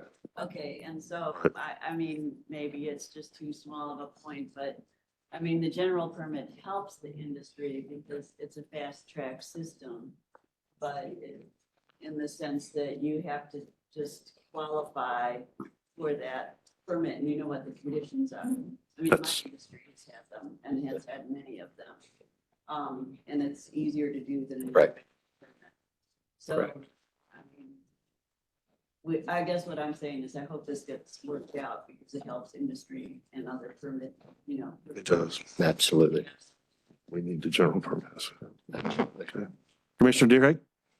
Just wanted to make sure I understood. You said you thought that there might be a possibility the commission, not just the chair, but the commission could see what came out of the discussions with Department of Agriculture before you respond, or could we see the letter responding to the EPA objections? Were you yes. talking about that it might be absolutely. ready in time for the commission to see it? Yeah, I well, think- I I think think the letter so. the letter was given to everybody and I'm not. You're gonna talking about hold it our back from response. You're talking about the response. Yes, I think absolutely. Y'all are part of the legislation, so absolutely we'll get y'all involved in that. Yeah. Yeah, no, this whole EMC's will know everything we do. I just, in the interim, as things have to have meetings and phone conversations, I'll try to fill those so we don't have to have special meetings. If we want to have special meetings, we can, but I will call. I'm notorious for special meetings. I had a special meeting every other month at one time, didn't I, Councilman? Yeah, these guys all remember that. We met every month of 1 year when I was Sounds chairman. like a threat to me. It is. It is. It was a threat. I was hired when it was over too. But Mr. Yarbo, like we got. no, he wouldn't. Well, we'd have to meet up in the western. We went down east last time. We'll go west next time if we do that. Go west, young man. Okay. Go we'll bring it west, up. young man. Okay, so any other questions on this issue and we'll move on? Yes, Commissioner. Just a comment. I'm acquainted with a man who is heavily involved in aquaculture, based in Louisiana, operations in North Carolina and Maryland. Our community colleges and some of our other universities near the coast have programs looking into this. There's a lot of research going on efficiencies and production and things like that. And I just think this has long-term importance for our economy and for the communities at the coast. And I think this is something we need to take very seriously and stand up for the economy in North Carolina and work to get this through EPA, make them happy and get it so that the fish farmers can move forward. Okay. All right, here are no other comments. We'll keep moving on the agenda. Thank you. Thank you. Very good. This is a discussion on the wetlands memo provided by Commissioner Baumgartner. Let me go back to history real quick before you go into it. If you guys remember, at the end of the last meeting, there was a couple comments, and I assigned Commissioner Baumgartner to bring back a two-page memo to where the wetlands issue was. Based on that memo, what I've seen, and I think this may have been discussed yesterday in Water Quality Committee, page 1 of what I call that memo, I've officially sent into the Water Quality Committee to start working on the piece that I believe that as I read said that the General Assembly did it and we need to start moving on it. I'll let Commissioner Baumgartner talk more about that in a minute. Page 2 was more bigger picture things you found in your conversations that you will discuss in a second. And I think while Commissioner Smith, when her resolution out there said some of her stuff relates to part 1, there's a lot of stuff in hers that relates to part 2 too. So what I call page 2 and part 2 will be the more interim and longer range things we probably need to go back with the department and whoever to talk about how to change the bigger policies. But part 1 of your memo was really directed at what we had to do and what we could do or not do based on authorization. So I'll let you go with that, and I will compliment you to say you're a brand new member and we threw this on you, and I think you did a really good job of synthesizing things down into a couple pages. So thank you. So your floor. Thank you, Mr. Chairman. So thank you for breaking down part 1, part 2. So part 1, Commissioner Tweedy, Commissioner Ellison, and I discussed this at length. As you saw in the memo, I also talked to some other entities, people that I knew just that had been in and around some, excuse me, the Farm Bill legislation and had some concerns and issues with this. Folks with the Corps actually had a good conversation with somebody at Federal Highway yesterday about this as well. Sorry, I'm losing my voice, too much traveling this week. Memo is pretty self-explanatory, I think. The General Assembly gave the Commission a directive to modify the rule, the wetland rule, to relate back to the federal definition of wetlands. Right now, as best I can tell, that's the directive that the Commission needs to take and go ahead and revise our rules to relate back to that federal definition. Additionally, that supports that. Most of y'all remember in the September meeting, Assistant AG Crabtree came before the Commission and brought a letter, I guess, to then Chair Smith and to Director Rogers that pretty much supported that as well and pointed back to the 0202 rule as being kind of the linchpin to make those changes. September 8, 2023, EPA and the Corps published their rule to amend the January 2023 definition of the WOTUS rule to conform with SACIT. And by all indications, talking with some of the federal agencies, they're moving forward very succinctly with implementing that new rule. And I guess Commissioner Tweedy, Commissioner Ellison, if you have anything to share on that, but from what I have heard from other permittees, for the most part, that's moving forward. The pre-JDs and AJDs are moving forward. Page 2 goes to additional considerations, as Chair Solomon mentioned. So one of the questions that we had in our discussions is the DWR permit staff now are looking at jurisdictional determinations. Is there, and it's probably something for Director Rogers, how are those staff reallocated for different aspects? The fee structure now for submitting for a 401 certification for wetlands pretty much is you pay the fee up front and then it's reviewed by DWR and there's no refund if it's not a jurisdictional wetland. So how's the department going to handle that and that fee structure and being paid up front? Also, one thing that came up in our discussions is that the implications of what this may be in the future. And, are there really substantial loss of wetlands by going back to this new definition that the feds have, or isn't there? And I've heard, honestly, both sides of that story. And I don't know that anybody really has a good answer for that. So I think over a period of time, the EMC needs to monitor that and see what the losses are, what the real impacts of these decisions are. And lastly, 143.212 is the statutory definition for wetlands. I've been in and around this business for about 30 years now, and honestly, reading the definition myself is the statutory definition is a little bit cumbersome. It mentions streams, it mentions things that really aren't defined anywhere else in statute or rule. And so I guess one thing that the General Assembly may want to look at is, a new statutory definition for wetlands and codify that as North Carolina waters of the state. But that's something for the General Assembly to consider. I don't think that's a role for the EMC, my personal opinion. But just one thing that came up in the discussions that we had. So I don't know if Chair Solomon, if it's okay with you, I don't know if Commissioner Ellison or Tweedy had anything to add to that. Mr. Ellison. Just briefly, because some of you don't play in the sandbox like Commissioner Baumgartner and Tweeder and I do. The federal definition, it's ping pong. You get one presidential administration or EPA or Corps of Engineers, and they change the definition of wetlands and how the U.S. Army Corps of Engineers and the U.S. EPA enforce that through the permitting process. A few years later, you get a different administration or a different court case, and these things go back and forth.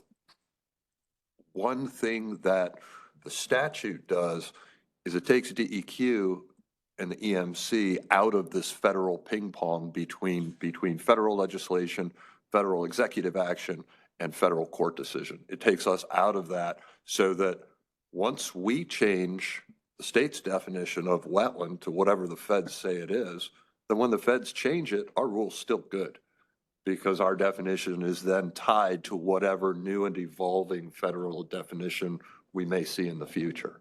So there is a benefit to the regulated community because we often have a lag, we always have a lag between a change in federal regulation and how the state processes that and gets it back down to the regulated community. So there's an efficiency component to this legislation that the regulated community really, it will reduce their uncertainty because they follow the federal stuff very closely. Okay. Mr. Tweedy, yes, sir. Yeah, I'll just add that one thing I've been very concerned about over the last couple of months, I've been trying to determine is, and a lot of folks have been trying to determine what is going to be the impact of this. And I have not been able to find anyone that can give me a good answer to that yet. There are numerous groups that are looking into that, trying to assess that. I think what's going to become important is what Commissioner Baumgartner said of monitoring the situation going forward and seeing what the impacts are. I think everyone that's knowledgeable about this acknowledges there will be impacts. There will be a loss of some wetlands that have had protections in the past that won't have them going forward. What ramifications are going to be from that is yet to be determined. And at a time where North Carolina is growing, there's more pressure being put on natural resources. There's a lot of concern about flooding issues, of which wetlands have a big impact. I think it's something very important for the state to monitor going forward and determine if the results of this legislation and these rules is a good thing for North Carolina or not. Right. So, and I'll go to you in a second, Commissioner Smith. So again, what I think we take out of this memo for now, and I'm going to let you speak in a second, is that we'll take it to the Water Quality Committee to start that rulemaking. Commissioner Smith and I may disagree how long it takes to do that, but it may take 18 months. It may take 3 years to do it. I don't know. And there's issues to be worked out, but you can start that rulemaking as directed by the General Assembly. I think that's what I read that memo to be. These other issues, we can put them in the Water Quality Committee to be debated on a regular basis, Chairman Keene of that committee, or we can keep those on a regular basis coming to the full EMC to talk about, because they are political too, and we can talk about those too. I don't really care. I don't want to lose track of either set. And I know they're intertwined, but there are bigger picture things and there are what we've been directed to do. But I want the Water Quality Committee to try to adhere to what we've been directed to do and to be as responsive to that as possible. Commissioner Baumgartner, wait a minute, let me go to Commissioner Smith first. Commissioner Baumgartner, I just close want up to your follow up memo. on you. I agree with you, Chair Solomon. I think bigger picture issues could come out of committee back to the full EMC. But as, you know, as this thing unfolds and understanding how the impacts are going to be, some of the discussions probably need to be in the Water Quality Committee up front. Okay. Commissioner Smith, I know you have a. So a couple of things. One is, and I know this is going to sound very lawyerly, sorry, but this is not about the definition of wetlands at all. None of this is about the definition of wetlands. The federal court case was not about the definition of wetlands, neither is the new EPA rule. The only issue at the federal level was which wetlands the federal agencies have jurisdiction over. It was a jurisdiction question, not a definitional question. What the court decided in the Sackett decision was, well, what the court promulgated was a new, in essence, judicial rule about how to determine the scope of that jurisdiction. And so the issue for us is that that narrower jurisdictional ruling means that a number of wetlands that were previously considered to be in federal jurisdiction, regulated by the Corps of Engineers and EPA, will no longer be in federal jurisdiction. They are still wetlands. The Corps still considers them wetlands. And the Sackett decision itself, this U.S. Supreme Court went to great pains to say that it is the states that have primary responsibility for protecting water quality and wetlands and other natural resources. So it's not a definition issue, it's a jurisdiction issue. Nothing about that decision was a holding that the wetlands outside federal jurisdiction are not wetlands, or that they don't have significant natural resource values for water quality, for hazard mitigation, for any number of other purposes. And in fact, the states on either side of us, I remember the Virginia statement in particular, almost immediately after the Sackett decision, the Virginia governor issued a statement saying Virginia was going to take steps to make sure their state wetlands were going to be adequately protected. So I think we need to be really clear about what the issue is and what it's not, and who has authority to do what. It is the state's primary authority and responsibility to protect the wetlands of North Carolina to the extent that's necessary to maintain water quality and hazard mitigation and all the other wetland services they provide.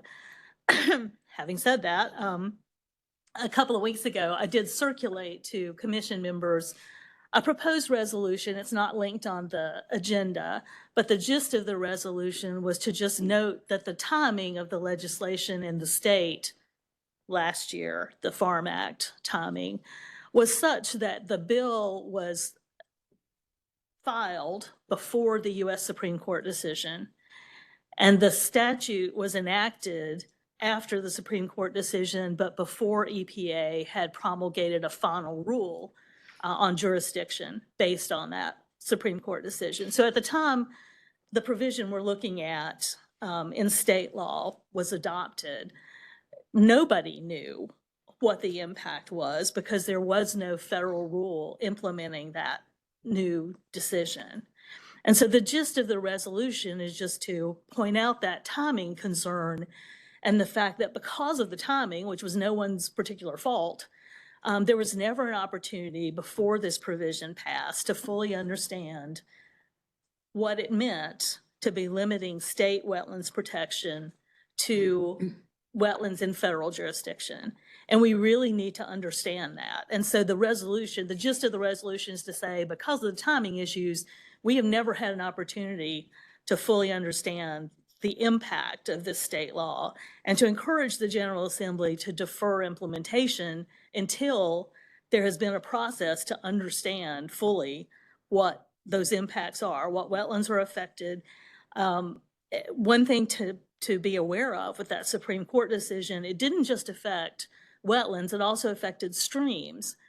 And so now if a stream is determined not to be in federal jurisdiction, neither are any wetlands that are adjacent to it. So you may have a very direct connection between wetlands and surface waters, But if those surface waters are deemed to be outside federal jurisdiction, neither are the wetlands. So there's there is the potential for very significant impact in North Carolina that I feel like we need to understand. And the thing is, the impacts aren't in the future. The impacts are now. People are seeking permits, they'll be getting permits. It's not, and we've seen these situations before with previous decisions that changed wetlands regulation. There tends to be a flurry of activity, some of it unfortunate, in response to the new rulings.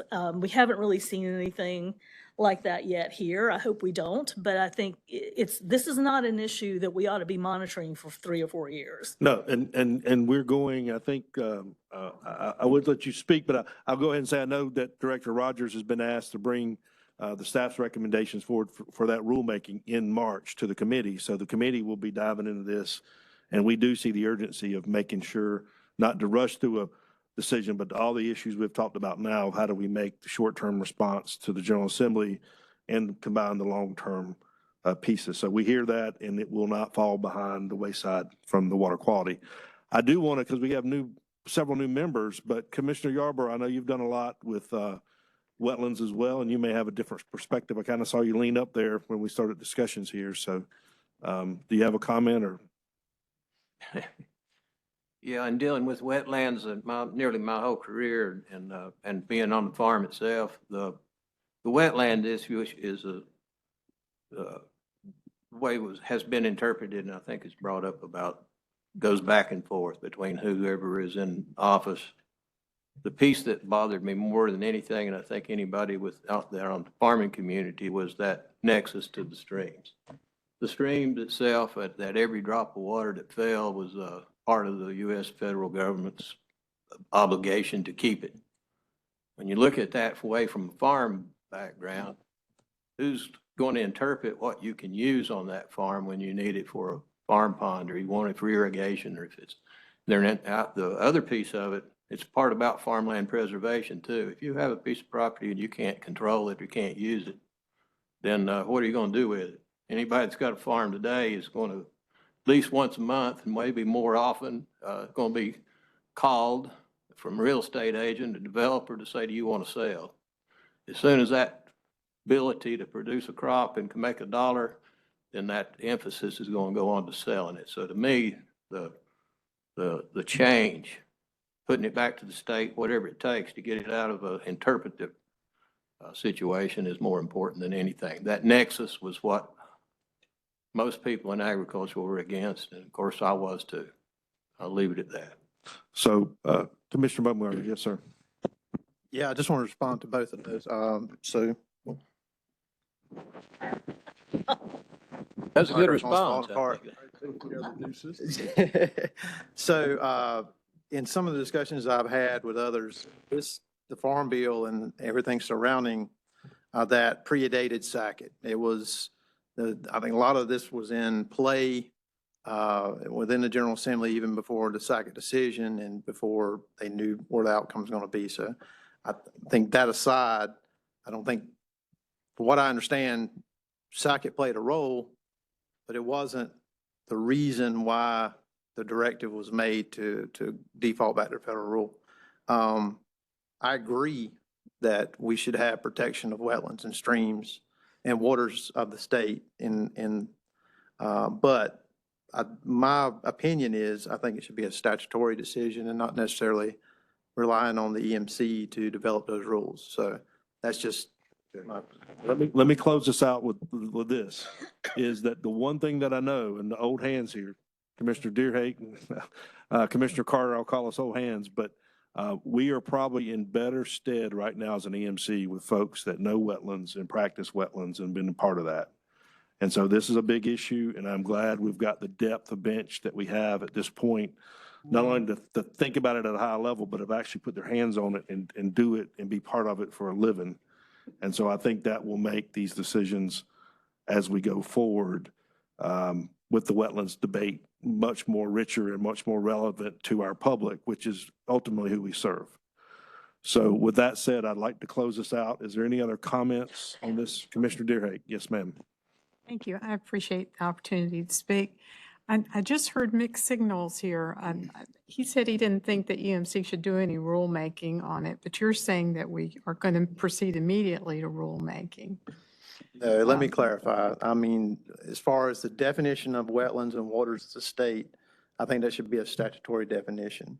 We need to proceed with rulemaking right now as directed by the General Assembly to put the rules back towards the federal definition of waters of state or wetlands.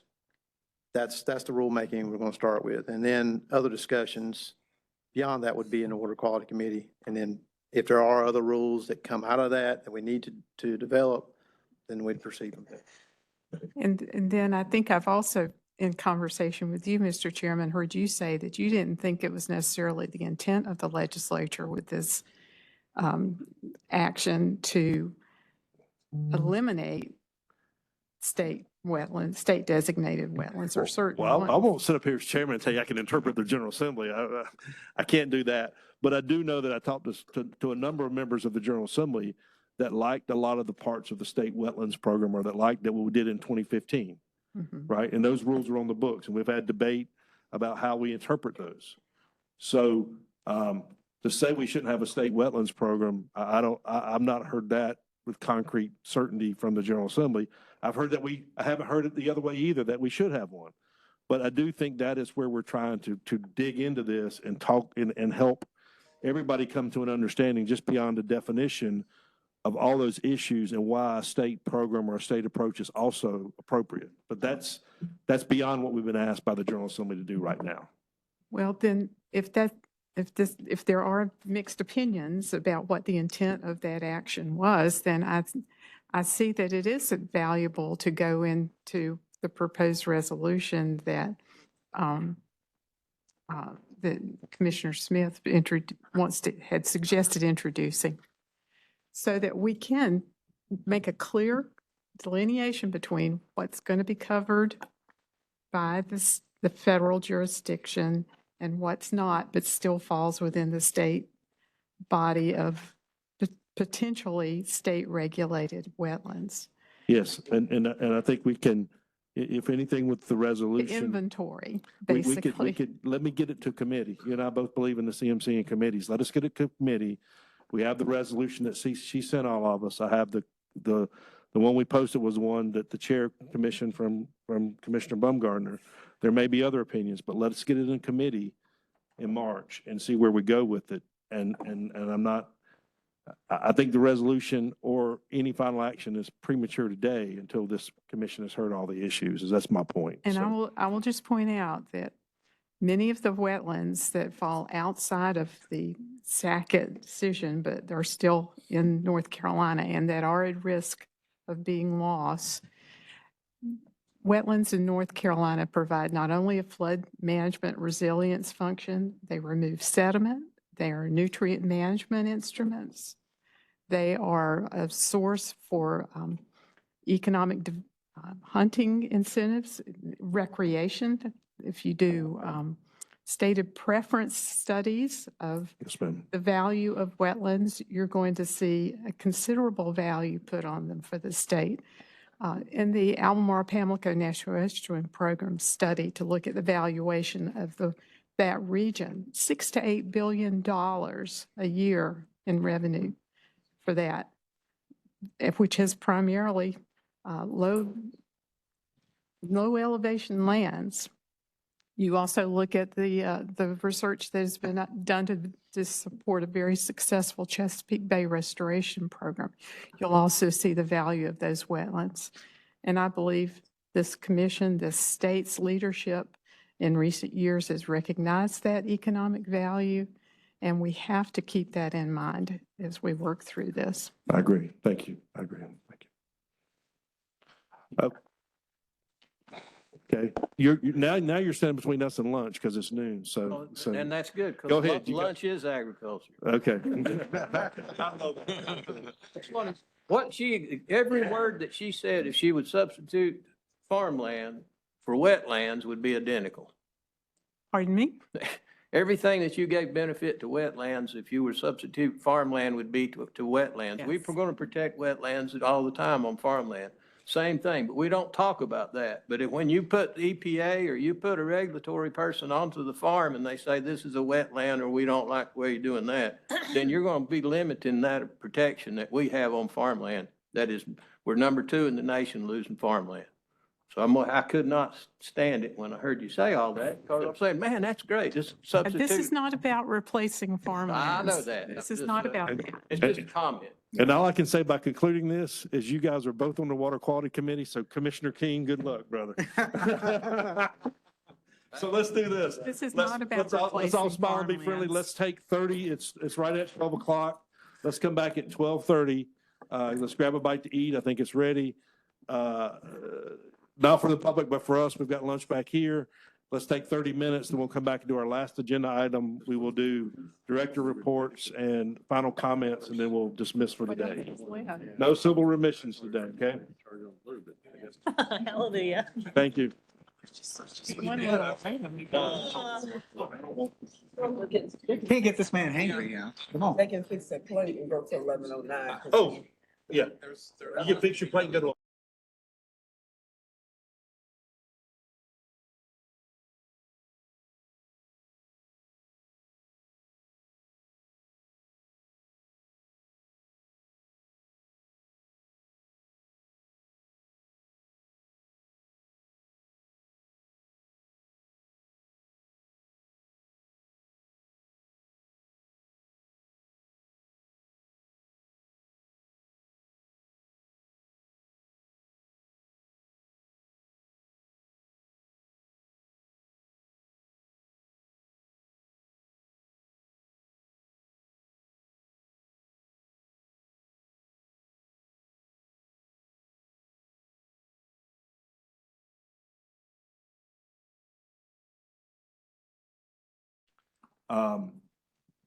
this current year. And so what I think I mentioned at the top of the hour is we're aiming to create a schedule. We used to have a schedule like that former Vice Chair Wilsey maintained. But I want to get back to that schedule and really get it zoned in with the things that we need that are kind of required to do from the DEQ perspective and from the General Assembly perspective that may be in statute that we have to update now. I think there's going to be, in discussions, there's probably going to be 3 buckets of those things, 3 categories. One will be very easy procedural things that we will have to just transact and move on. Hopefully that's most of them. There will be a middle course that will probably be changing some numbers, but minor policy or debate related issues as we go to update the rule. And then there will be a few that will be out there that will require more intense attention on our part. 1,4-dioxane may be one of those that requires the more attention on our part throughout the rest of the year. But there are things like we look at the amount of, with the department, I believe, the amount of waste used at a high school or at school facilities. I think that's important for the community, but that's something that we should be able to put on our list and maybe move through fairly rapidly in the types of things that we have to do related to that. So those are just 2 examples, but the list is pretty large. I think as I look at the list, it's across the board, but it's probably heavier in the water quality committee aspects. So at least in the short term, so we'll have to pay attention to that.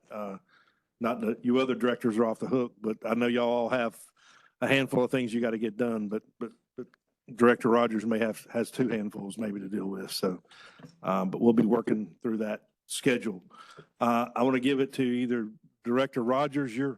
We run the EMC really through the water quality group has been traditionally where it's run through within DWR from the department. So I know Director Rogers does it both for his division, but across the board. But anything from logistics or coordination you'd like to say at this point, Director Rogers, relative to this information item? Mr. Chair, I think you given a good outline. I think the priorities obviously are the narrative standards study that we need to get on. These ones with the definite timeline, and we're prepared to work with that and work with the Water Quality Commission to get a schedule. I do think it's important that we do provide a schedule for the rulemaking process so that we can work through that. Make sure we have the priorities moving forward and then the ones down the line so we can start anticipating and bringing those to staff and preparing those for the EMC. And we'll, I think staff will try to work on something of that nature as it relates to the legislation that's passed and other rulemaking and provide that to the Water Quality Committee for that and yourself too. So we look forward to that. How is the coordination between you guys, division directors at this point on the master schedule? Are y'all? I think we haven't had a final draft, I believe, that we provided. Obviously, it's outdated now. We got other things to put on it, but we'll get back on that, update it and circulate it to you. And then upon however you want us to move forward with it after that, we'll be glad to do that. You can move forward. Oh, I'll move forward with Commissioner Duggan. All right. Commissioner Duggan, we'll both be watching it as will the committee chairs, but Commissioner Duggan will be the kind of the quarterback to look at that with you guys, and I'll be helping. What we'll do is we'll try to incorporate more of these other provisions in statute and make sure that we provide at least our perspective on it, and then we can get feedback and adjust how as the commission wants to. Okay. Great. Comment from you? So I look forward to assisting any way I can. Yes. We were pretty crude with things when I did it before, but it may be Excel or Word, but that you may have a calendar thing you may want to do too for the better of the group. I don't know if. Yeah, we've just got it basically in a Word document right now, so we can pull it together however you like and what works best for you. Yeah, we'll get together after. Sounds good. Very good. Any other comments on that information item? Yes. To clarify, there wasn't an attachment for this. No, because we haven't got it all worked out. You will get one soon. Okay, so we don't know what that list. No, well, right. We have versions of that list. In fact, I think you gave us a list at one point last October, but there's other things that we had on the list too. So we're just still not in practice of pulling everything together. Okay. All right. Hearing nothing else at this point, let's go to director comments. Director Vincent, if you'll go first. Good afternoon. Glad to be with everyone today. Just briefly, stormwater program, we will be finalizing our online PT process solution for our construction stormwater within the next 2 to 3 months. We're kind of looking at an April to May kickoff on that. We've got some, the technical side of IT to take care of with that because we have Chrome compliance requirements that we have to deal with on the federal side of things. But this is the construction stormwater process that will piggyback with our existing online solution with erosion sedimentation control. So what we've developed and designed here is a single application to get both an approval and a permit without any kind of dual applications. So that's one of the streamlining processes that we were looking at developing, and then hopefully we're going to see online by late spring, very early summer. Also, just 2 additional rules that are going to be added for that list that Richard will be managing is House 600 has 2 finite rules required for the EMC to adopt. One of them is Section 4 of House 600, exemption from requirements of post-construction stormwater rule. Those are, for example, road widenings on existing DOT right-of-way or additional turn lanes into a new development construction requiring post-construction stormwater development. The other is Section 5 of House 600, which is modifying certain rules related to development into the watershed as applicable to Iredell County and Tyler. So that's a 20% to 70% change for that. And they wrote it in the session law, but the instructions were to write it into rule as written in session law. So there are no timeline requirements on those. So those can sort of be fit in as needed for scheduling. Correct. Along with the other things I'm sure you as a division want to do too, that you may need us to do. So fit them. For us, anything else. So those are the ones we're spending on top of as much as we can. Yes, sir. Thank you. That's that's all the comments we have. Questions for Director Vinson? I do. Okay.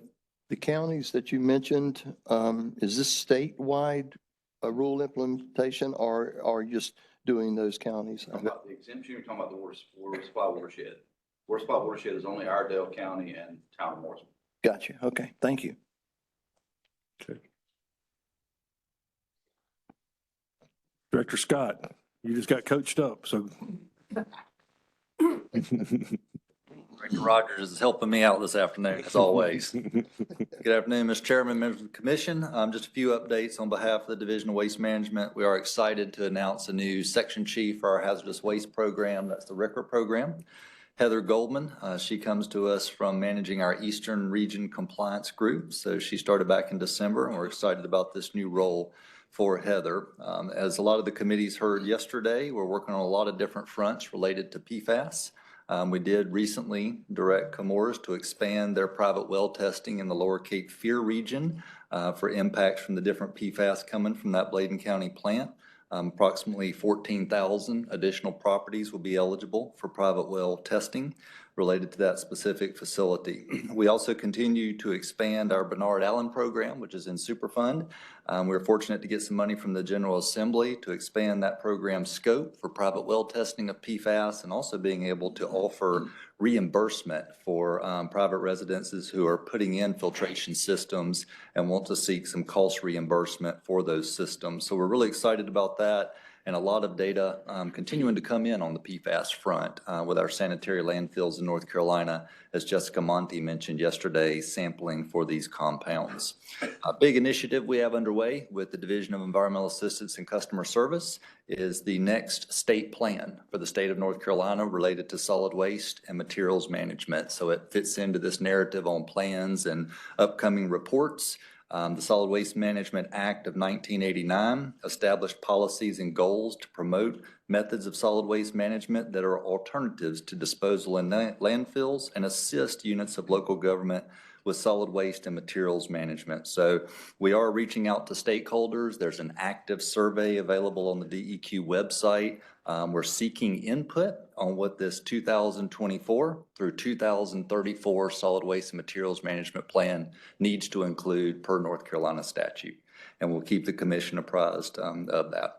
That's all I have today, Mr. Chairman. Thank you. Thank you. Questions for Mr. Scott? Mr. Chairman, Commissioner Reardon. Yeah, I don't have a question. I do have a statement. Again, Director Scott, I want to commend you and your staff, Jessica, and the team on getting the materials to us in preparation for the meeting, this one and what you'll do in the future.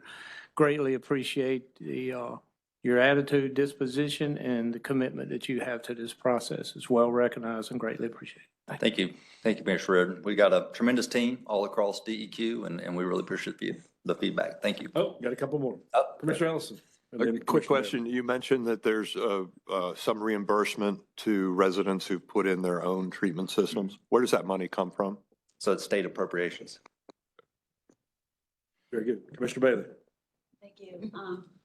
Do you have any more information on it was like there was some EPA approval of sending some material from Europe to the Chemours site, and then it got turned around. Can you give us a little more detail on what happened there? Yeah, there was a approval for Gen X, a PFAS containing material coming in from the Netherlands to Bladen County, to the Chemours site, Fayetteville Works site, as it's often referred to. That particular approval on transfers of that material from one country to another have to be approved by EPA. And so that information was submitted by Chemours to EPA, reviewed. There was an initial approval, and then that approval has recently been rescinded based on some inaccuracies in the information that was submitted. So that's the scope as I know it. Assistant Secretary Mazemore may be able to expand more on it if you would like, but it has been rescinded, that approval allowing that material to come in from the Netherlands. And does DEQ ever get to make a decision on it or comment on it? Or It's a federal approval is the short answer, not a DEQ approval. There are parts of the storage area where the material comes in to be reprocessed that we're aware of through some of our hazardous waste inspections and other media inspections for the facility, but it's a federal approval. Well, you know, it made big headlines in my part of the country. Yes, it was an active discussion with a lot of folks. Yep. Commissioner Reardon. I said I wasn't going to get technical, but I will. And a lot of what we're hearing from EPA's focus is on the legacy compounds, multi-carbon compounds, the historical ones that they're showing and they're promulgating water standards for. It's my understanding in that class doesn't include some of the shorter compounds, the Gen X's and such as that. And so for the benefit of this committee, when we're talking about rule adoption or controls that we'd have place in testing, if it does cover the Gen X, then let's make sure we communicate that in such a way that everybody understands. Or if that compound, which is so readily communicated in our communities and the public, is not being covered by these EPA testing and standards and such as that, then I think it would benefit the committee to delineate the difference between the two. Yeah, thank you for the comment. I know the PFAS that we're looking at as a department proposing to this commission do include Gen X, which is a 6-carbon compound. As you've referred to it, there are some of the PFAS that have a longer carbon chain length, like PFOA and PFOS are 8-carbon compounds. And a lot of our work, even in the lower Cape Fear, as Commissioner Bailey noted, includes compounds that are only 3 carbons in chain length. So we will keep you apprised of those differences, but we are looking at a variety of carbon chain length compounds for what's proposed to come before the commission later this year. Thank you. Good, thank you. Director Rogers.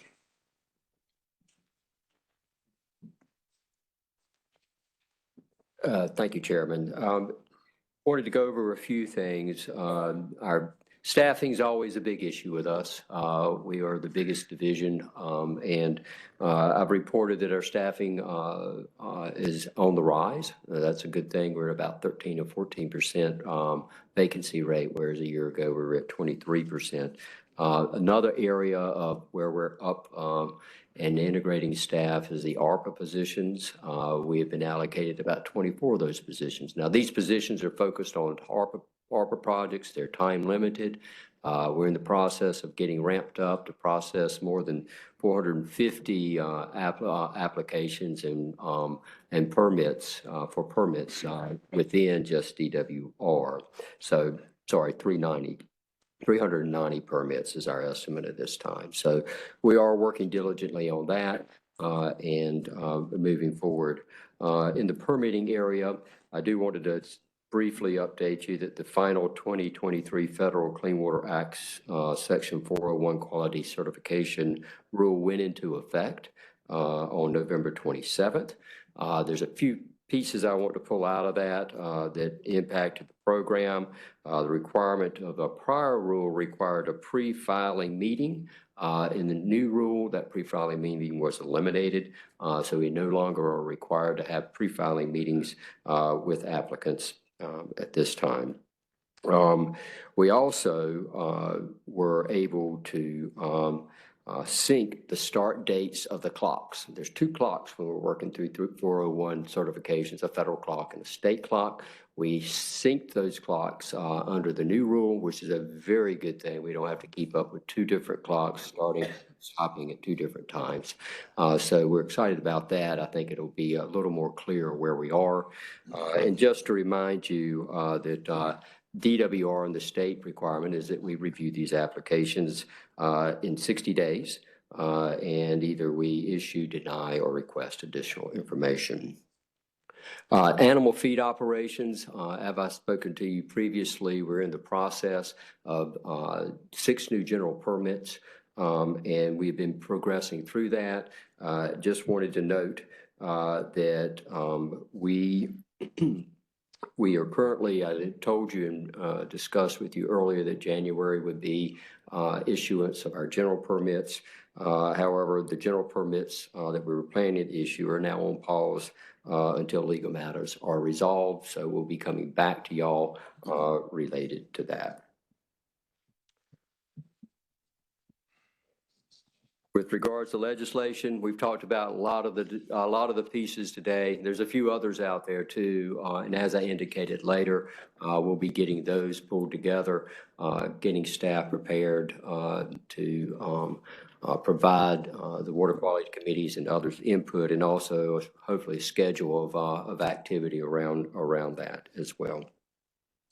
Y'all had a great update from the drought, on the drought situation. We are in a better place now, a lot more water coming our way. So we're looking forward to the drought conditions in the western part of the state to continue to improve. So, Mr. Chairman, that is my update. Okay, and the comment I'd have before I take comments is just that you and Director Scott just make sure to coordinate with Chairman Weiss, because I do think there's a lot of strategic things we need to be looking forward 3-5 years down the road, and I think that water quantity committee will be a good place to talk about some of those things related to surface water or groundwater, but that is up to y'all. But I think it'll be easy to get wrapped up in what we've got to do day to day, but we got to keep the long view in mind as well. So. And I know you are, but I just want the commission to be too. Thank you for the reminder. Yes, Commissioner Ellison. A question on the new federal 401. Yes, sir. There've been a couple of 401, 404 permits where the Corps has sent out an email saying everything's ready to go, but we're waiting on EPA review of the 401. Is that still part of the process? Sue or Michael, Sue could help us out there. Hey, Sue Homewood with DWR. It is still part of the process. That's part of the federal process. I understand. I didn't know if it was changed. It was in not the- changed Okay. in this new rule. Thank you. Very good. Yes. I've got a question and then a unrelated request. The question is, I think at the November meeting, there was a discussion about, because of the new accounting system, there was some delay in getting staff reimbursed, which I think was news to a lot of commissioners. Can you give us an update on that? Hopefully a positive update. It is getting better. However, as many of you received today, handwritten checks, and we can all thank Assistant Secretary Schuschman-Mazemore for moving mountains to get those checks here today, which she did appropriately. We are getting together. We appreciate y'all submitting your I-9 so that we can make sure that we have everything up to speed. And we hope the kinks will be worked out and these reimbursements will come at a better rate and pace. I was specifically talking about staff reimbursements. I'm not worried about myself or commissioners. That is getting better as well. And again, it's just bringing in the new system. People were getting accustomed. We've changed some of the processes as it relates to submitting those to our FSD. The divisions are taking on some more responsibility so that we make sure we get it to them in the right format and they don't have to do as much at the back end. So it's not been too much work on us. It's something we can do easily. So hopefully that will help a whole lot. And from my understanding is I believe the bills are being paid on time now, and staff is getting reimbursed in a more timely manner. That's great. Okay. Very good. And after Director Abrazinskis, we'll have Assistant Secretary Mazemore up. She can clean up a lot of other things. You'll if you'd be like excited to do that. Not just about this, but other things, right? But anything else, comments for Mr. Rogers? Yeah, I've got one more. I'm sorry. I have a request, if I may.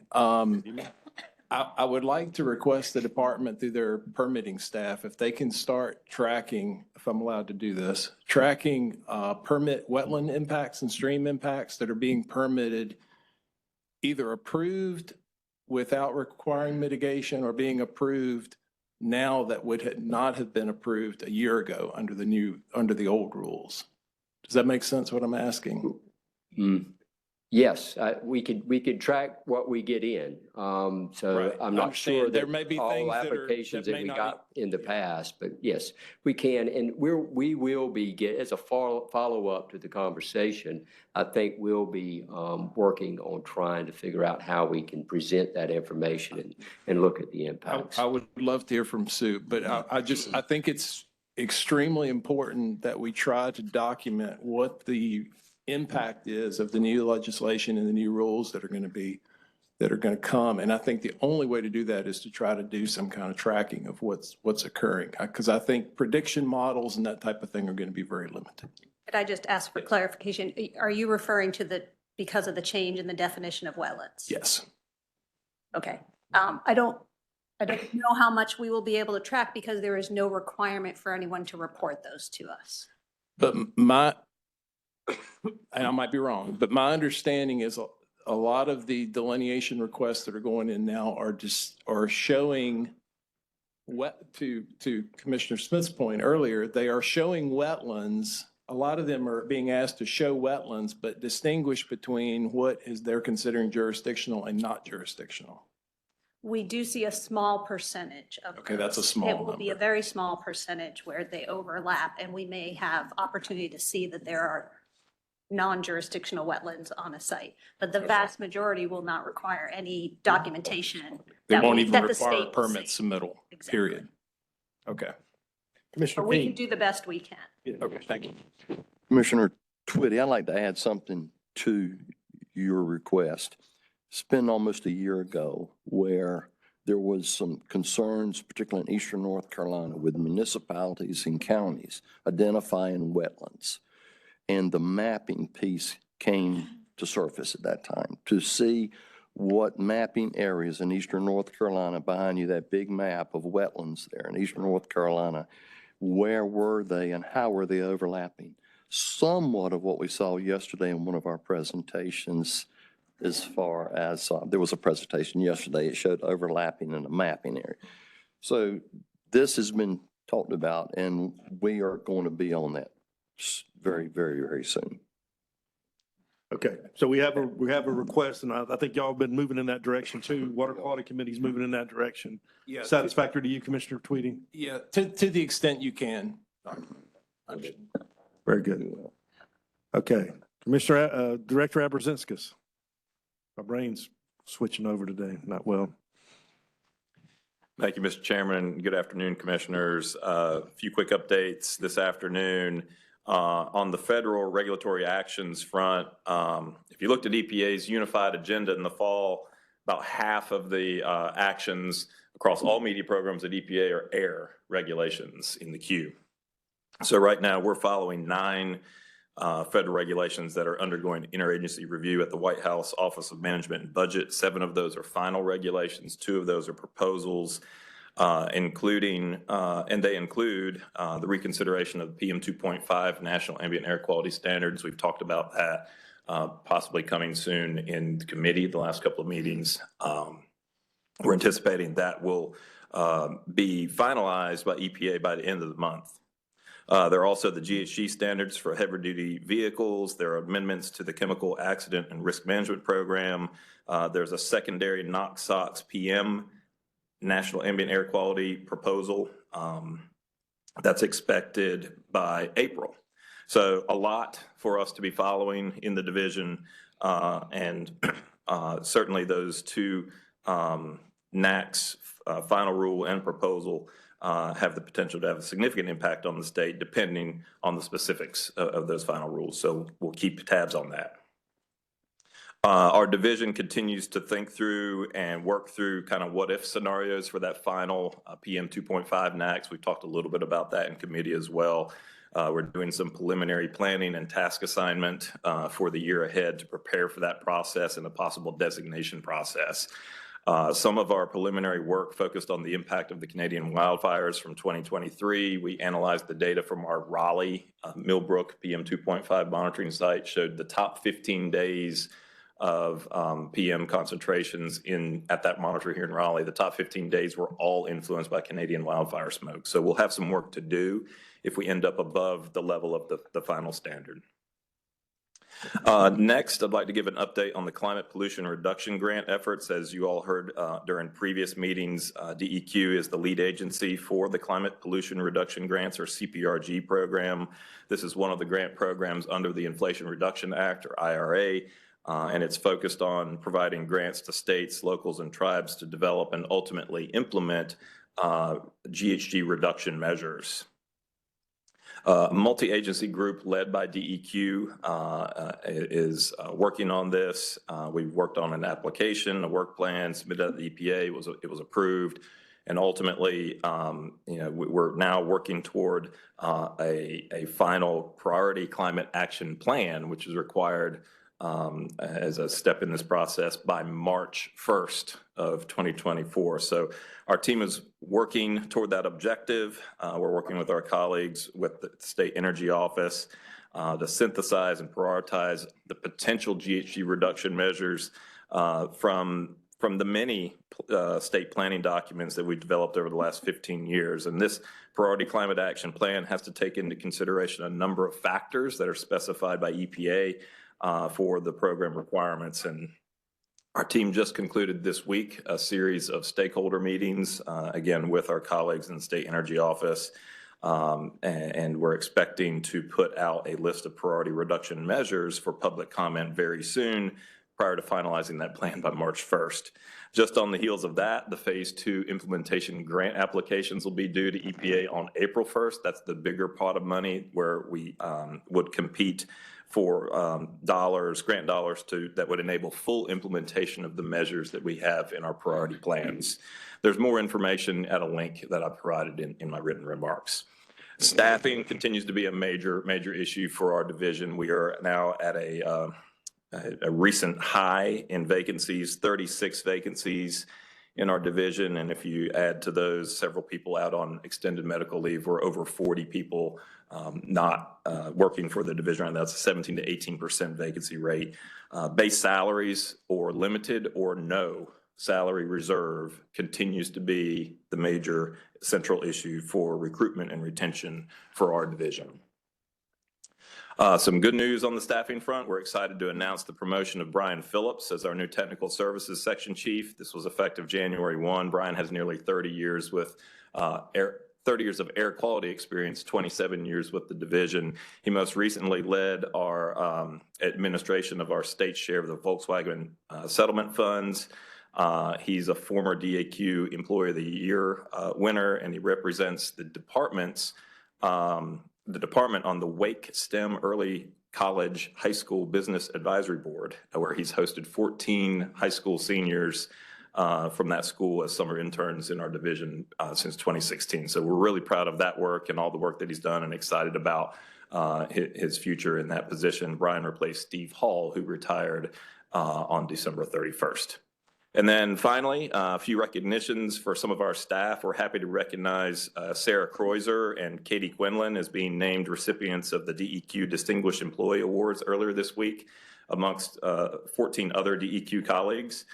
Sarah was recognized for her role as co-lead of our migration to our new electronic records system, which you may all have noticed online. It's now a Laserfish system.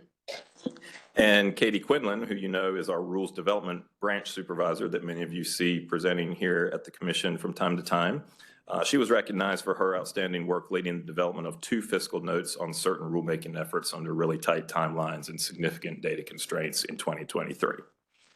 And then finally, and separately from those awards, Mark Sawilla, our Permitting Section Chief, was awarded DEQ's inaugural Hot Seat Award last week. This award is bestowed on one of our staff members that displays exemplary customer service while dealing with a hot topic or issue that may arise through the course of normal work.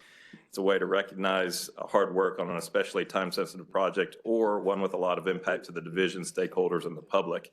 Essentially, that awardee is put on the hot seat and they rose to the challenge and they met the challenge. So Mark received this award for his implementation of the permitting provisions in the 2023 budget bill, which the committee has heard a lot about in our prior 2 air quality committee meetings.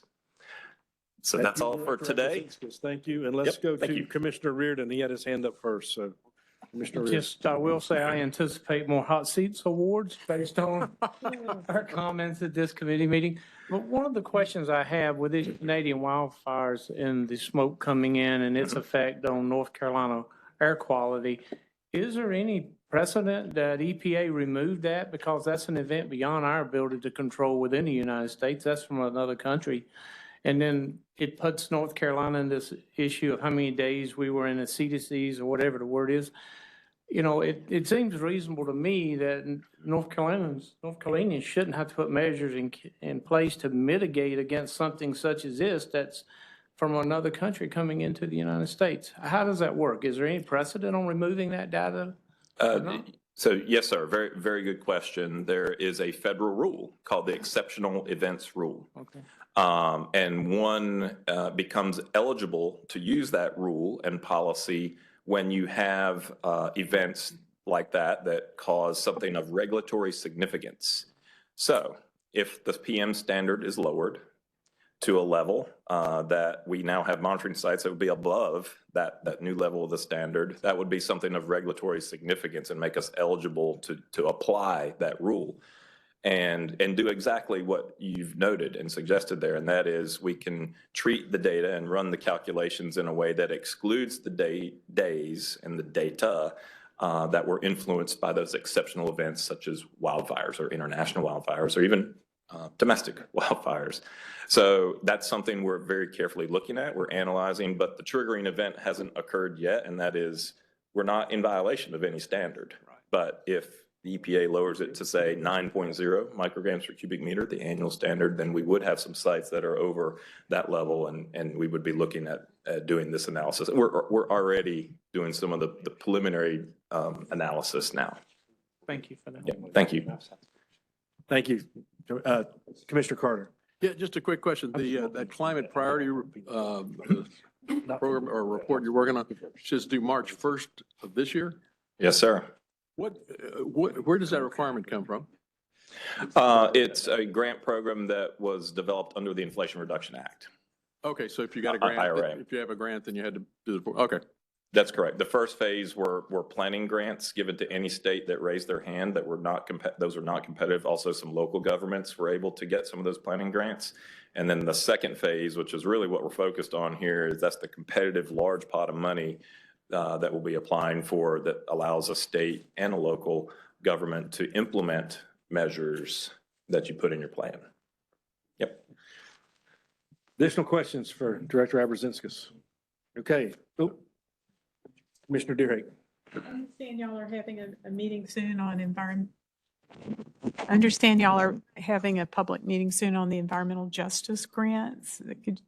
Is that something for Secretary Mazemore to address instead of you? I know. Our division isn't leading that effort, so I would have to defer to our environmental justice team for more information on that. Apologize. I can follow up if you'd like. I'm sure Secretary Mazemore could talk about it too. So thank you. All right. Thank you. Very good. Assistant Secretary Mazemore, I know I'm putting you on the spot. You're good on your feet. You don't have to talk if you don't want, but I want to give you the floor. You're here and you've been here all day, so we appreciate that. Your time to be in here with us. So thank you. You just wanted me in the hot seat, right? I didn't make it that DEQ hot seat. All right. Well, it's been 2 busy days and we have a lot to take back. We hear everything you said and the priorities you set for us. We are working with the chair and the chairs of all the committees very closely on your 2024 agenda. As Richard said, we have compiled a draft list of all the reports, legislative reports that are under the commission's purview, as well as rulemaking activities. And alongside of that, we've added our own federal requirements, the rules readoption. It's a massive list. And we will need your help in prioritizing, unless we might end up looking at it at the end of the year, all these things come in all at once. So it's important we do that. A couple of things I just wanted to say as this discussion was started. There are 2 things that you need to be aware of that may be of interest to this commission. One is in the last legislative cycle, the department received $2 billion in water and wastewater infrastructure funding to support our local communities. And the results of those $2 billion worth of investments is going to translate into many construction activities and permitting activities. And you will see in the list Richard gave, 390 under the ARPA, we're going to be adding a couple hundred more permit actions. And we are, as we can with the department throughout our Demler division, our DWR and other divisions and at the department, we're planning for it and strategizing how to address this uplift in workload. And some of those permitting actions will be not as straightforward. These are complex construction projects that we haven't seen in many, many years. So you will hear about it. Our goal is to be as efficient and productive as possible in processing them. Another topic that may be of interest to you all is the legislative directive to the department to lead the flood resiliency blueprint for North Carolina.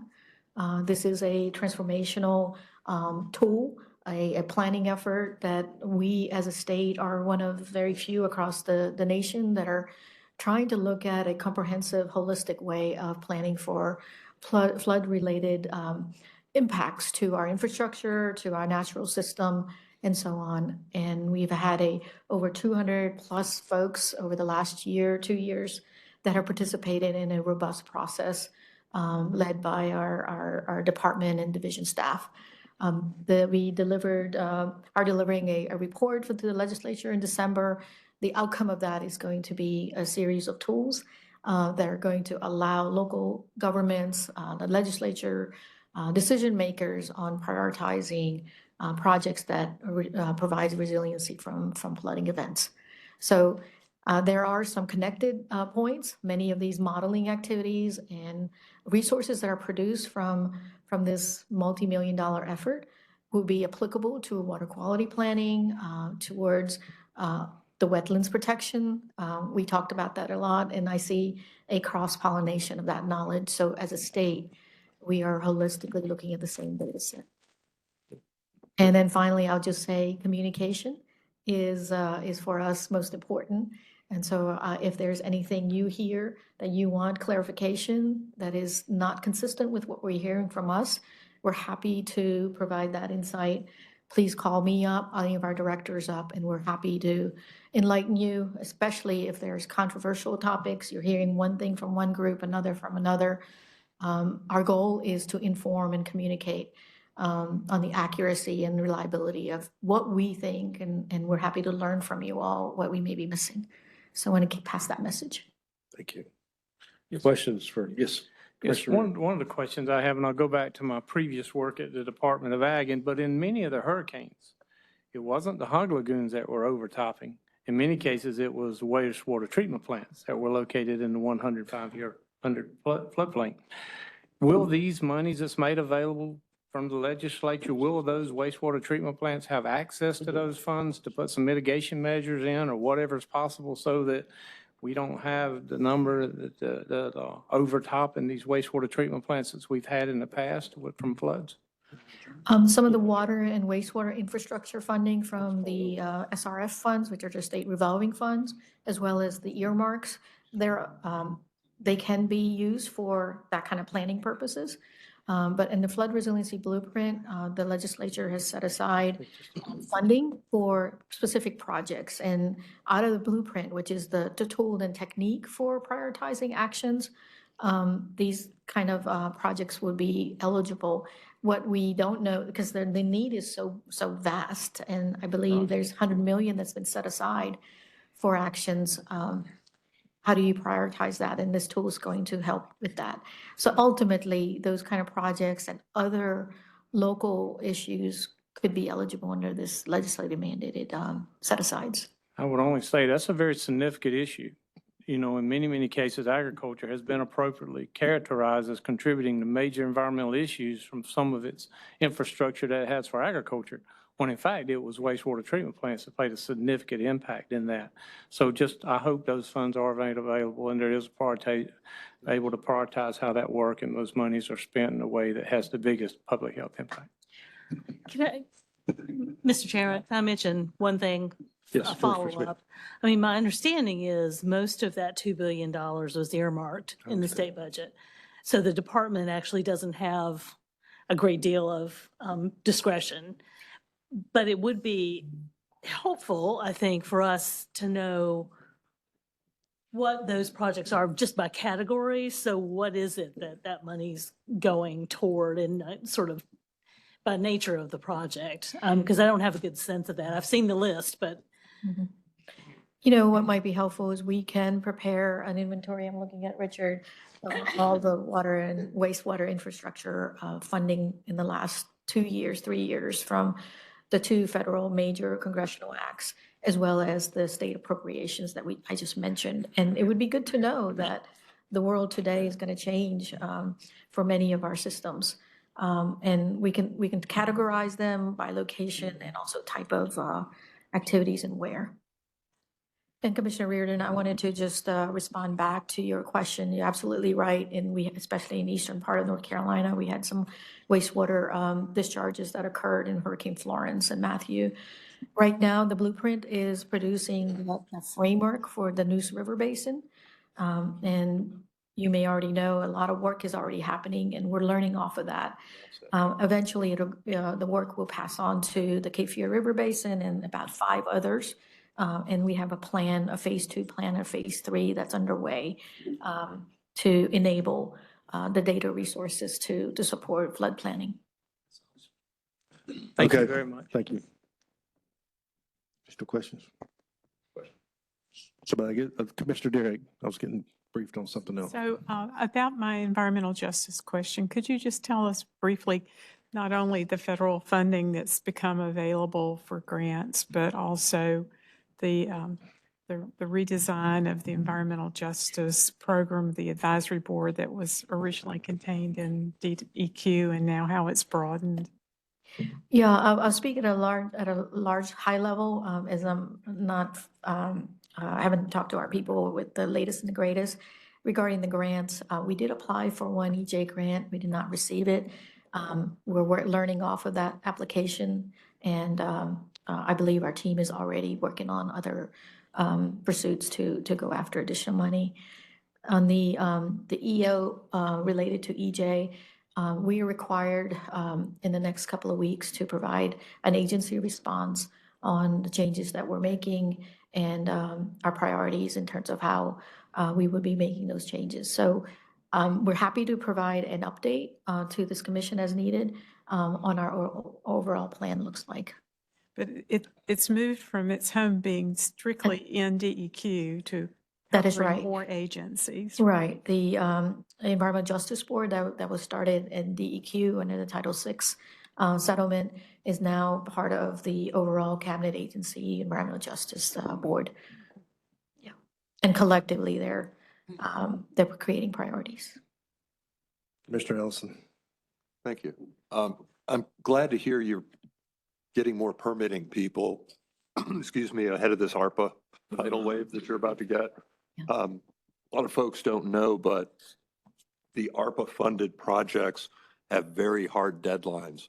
It's get your construction done by a certain date or you lose the money for the construction where you've already spent millions or tens of millions on design. So it's good because the permitting process could screw that up for the recipients of the ARPA grants if the permits are not delivered. Yeah, and I'll add one thing. You heard from our directors that personnel cost competitiveness is our biggest issue in retaining staff. So for these ARPA positions and some of these time-limited positions or time-limited needs, we created a special organization where time-limited staff are hired at higher competitive rates. And of course, many people are applying to those jobs. We're getting really people from existing divisions are moving into this special group because of the increased salaries. But we're getting people, we're still ramping up. And the goal here is to manage this enormous volume of funding at a rate, but also quality permits. That's what I keep telling our people is we want to have defensible permits, but at the same time, get the money out. Sorry for the distraction. I'm sure we're ready to dismiss after you. So we're going to go around for Commissioner. Thank you. Any other comments for questions for Assistant Director Mazemore? Nope. Okay. So let's go around. I'll start. Let's start the other way. Commissioner Yarborough. We started off with Commissioner Bailey some first today, and we'll start with you. I'll let you committee chairs do your report outs when we come around too. So, Commissioner Yarborough. I just think it's amazing that the expertise and what I've been able to learn, and it's appreciate what they do. It's amazing to me. And thank you for letting me be here today. Glad to have you. Chairman Weiss, maybe a report from yesterday, and then any other comments you may have. The Water Allocation Committee did meet yesterday. We're continuing to receive an overview of the various programs within the water supply planning branch and how that information is used. We also did receive a great presentation on drought. I believe Director Rogers referred to it, but not only on the status of the drought, but all the different agencies and communities that make up the drought board to give this collaborative update on drought. And they meet weekly, every Tuesday. So I appreciate that. I know Chairman Solomon is interested in pursuing some water quantity follow-up and apparently cross work with Director Rogers and Director Scott. So we'll be following up on that with you. Mr. Tweedy. Just echo Commissioner Yarborough's comments. Kudos to the directors and their staff for continuing to bring professionalism and preparedness. So thank you. Okay, Commissioner Smith. Just a couple of follow-up things as we're moving forward with rulemaking on both 1,4-dioxane and the PFAS rules. I know there's been a lot of discussion already about cost in connection with 1,4-dioxane. I'm sure the same issues will come up with respect to PFAS. And so I guess two requests or suggestions. One is that as we're moving toward preparing fiscal analysis for these rules, that we are considering all of the implementation methods and the case studies we already have in terms of how we can address these pollutants.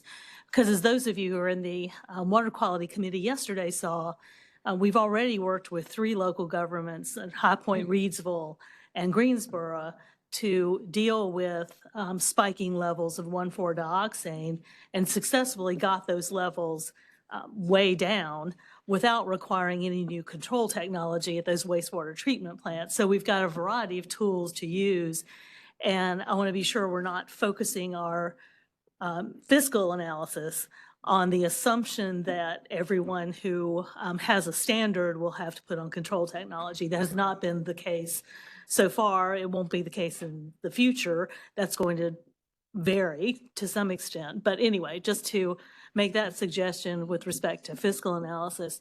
But the other was sort of a more general issue of the Clean Water Act and how cost is considered in setting water quality standards.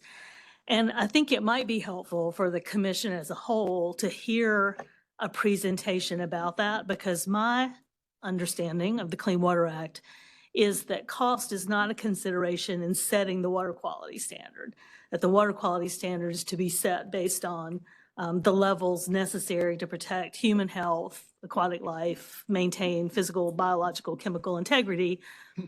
But there are other steps where costs are taken into consideration, and those are largely at the implementation stage. So effluent limits or technology requirements, phasing of compliance orders. So there are ways at the implementation stage to take cost into consideration.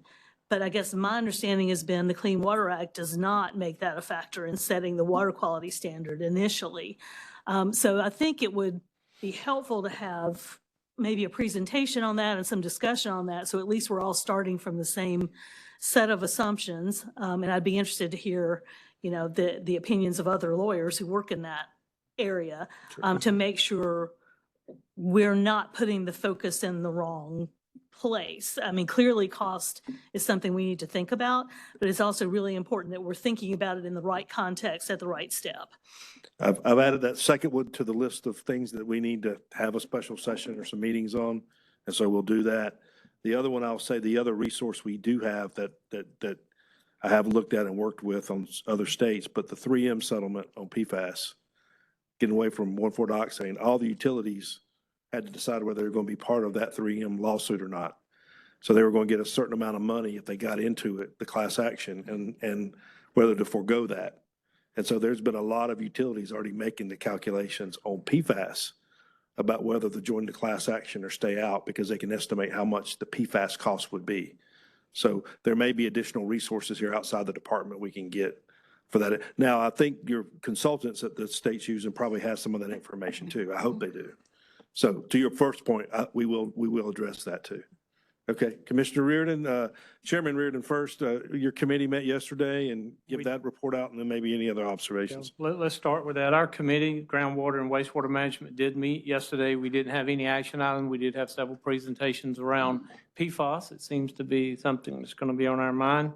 I do think Director Scott and his team for the preparation, I've said that already. We'll be ready for our next meeting. We'll be meeting between now and then. Nothing else really to report from the committee. As a committee member here, I greatly appreciate the professionalism that this committee has and the staff at DEQ, DEW provides in support of what we do every day. I'll stop there. Commissioner Gibson. Sure, I'll just echo the appreciation for the very dedicated DEQ staff. You're put in a lot of tough positions where nobody's going to be happy. So it's a tough place to be. And I also wanted to say it's an honor to join these really esteemed colleagues around the table here. But I also wanted to echo Commissioner Smith's request for a little bit more information on the cost-benefit analysis, but I'd really like to see more of the details on benefits calculations, particularly relevant to like the PFAS standards, and how uncertainty is handled in those calculations. Very good. So noted here too. Another topic, I think, a different one, but Thanks. Commissioner Lyerly. Yeah, thanks. Nothing to add. Appreciate the many efforts by all. I'm going to go to the vice chair anyway. You're right here, so. Vice Chair. No, I just want to, again, echo everybody else, directors and staff. I'd also like to thank the commission. Sometimes there's decisions that are made, but the way the commission has handled those decisions, I want to thank them for the professionalism that everybody has demonstrated here today. Thank you. Very good. Skip the attorney, Chairman Keene and Commissioner Keene. Committee report out briefly and then maybe other observations. Briefly, it won't take 3.5 hours, I promise. I've done that.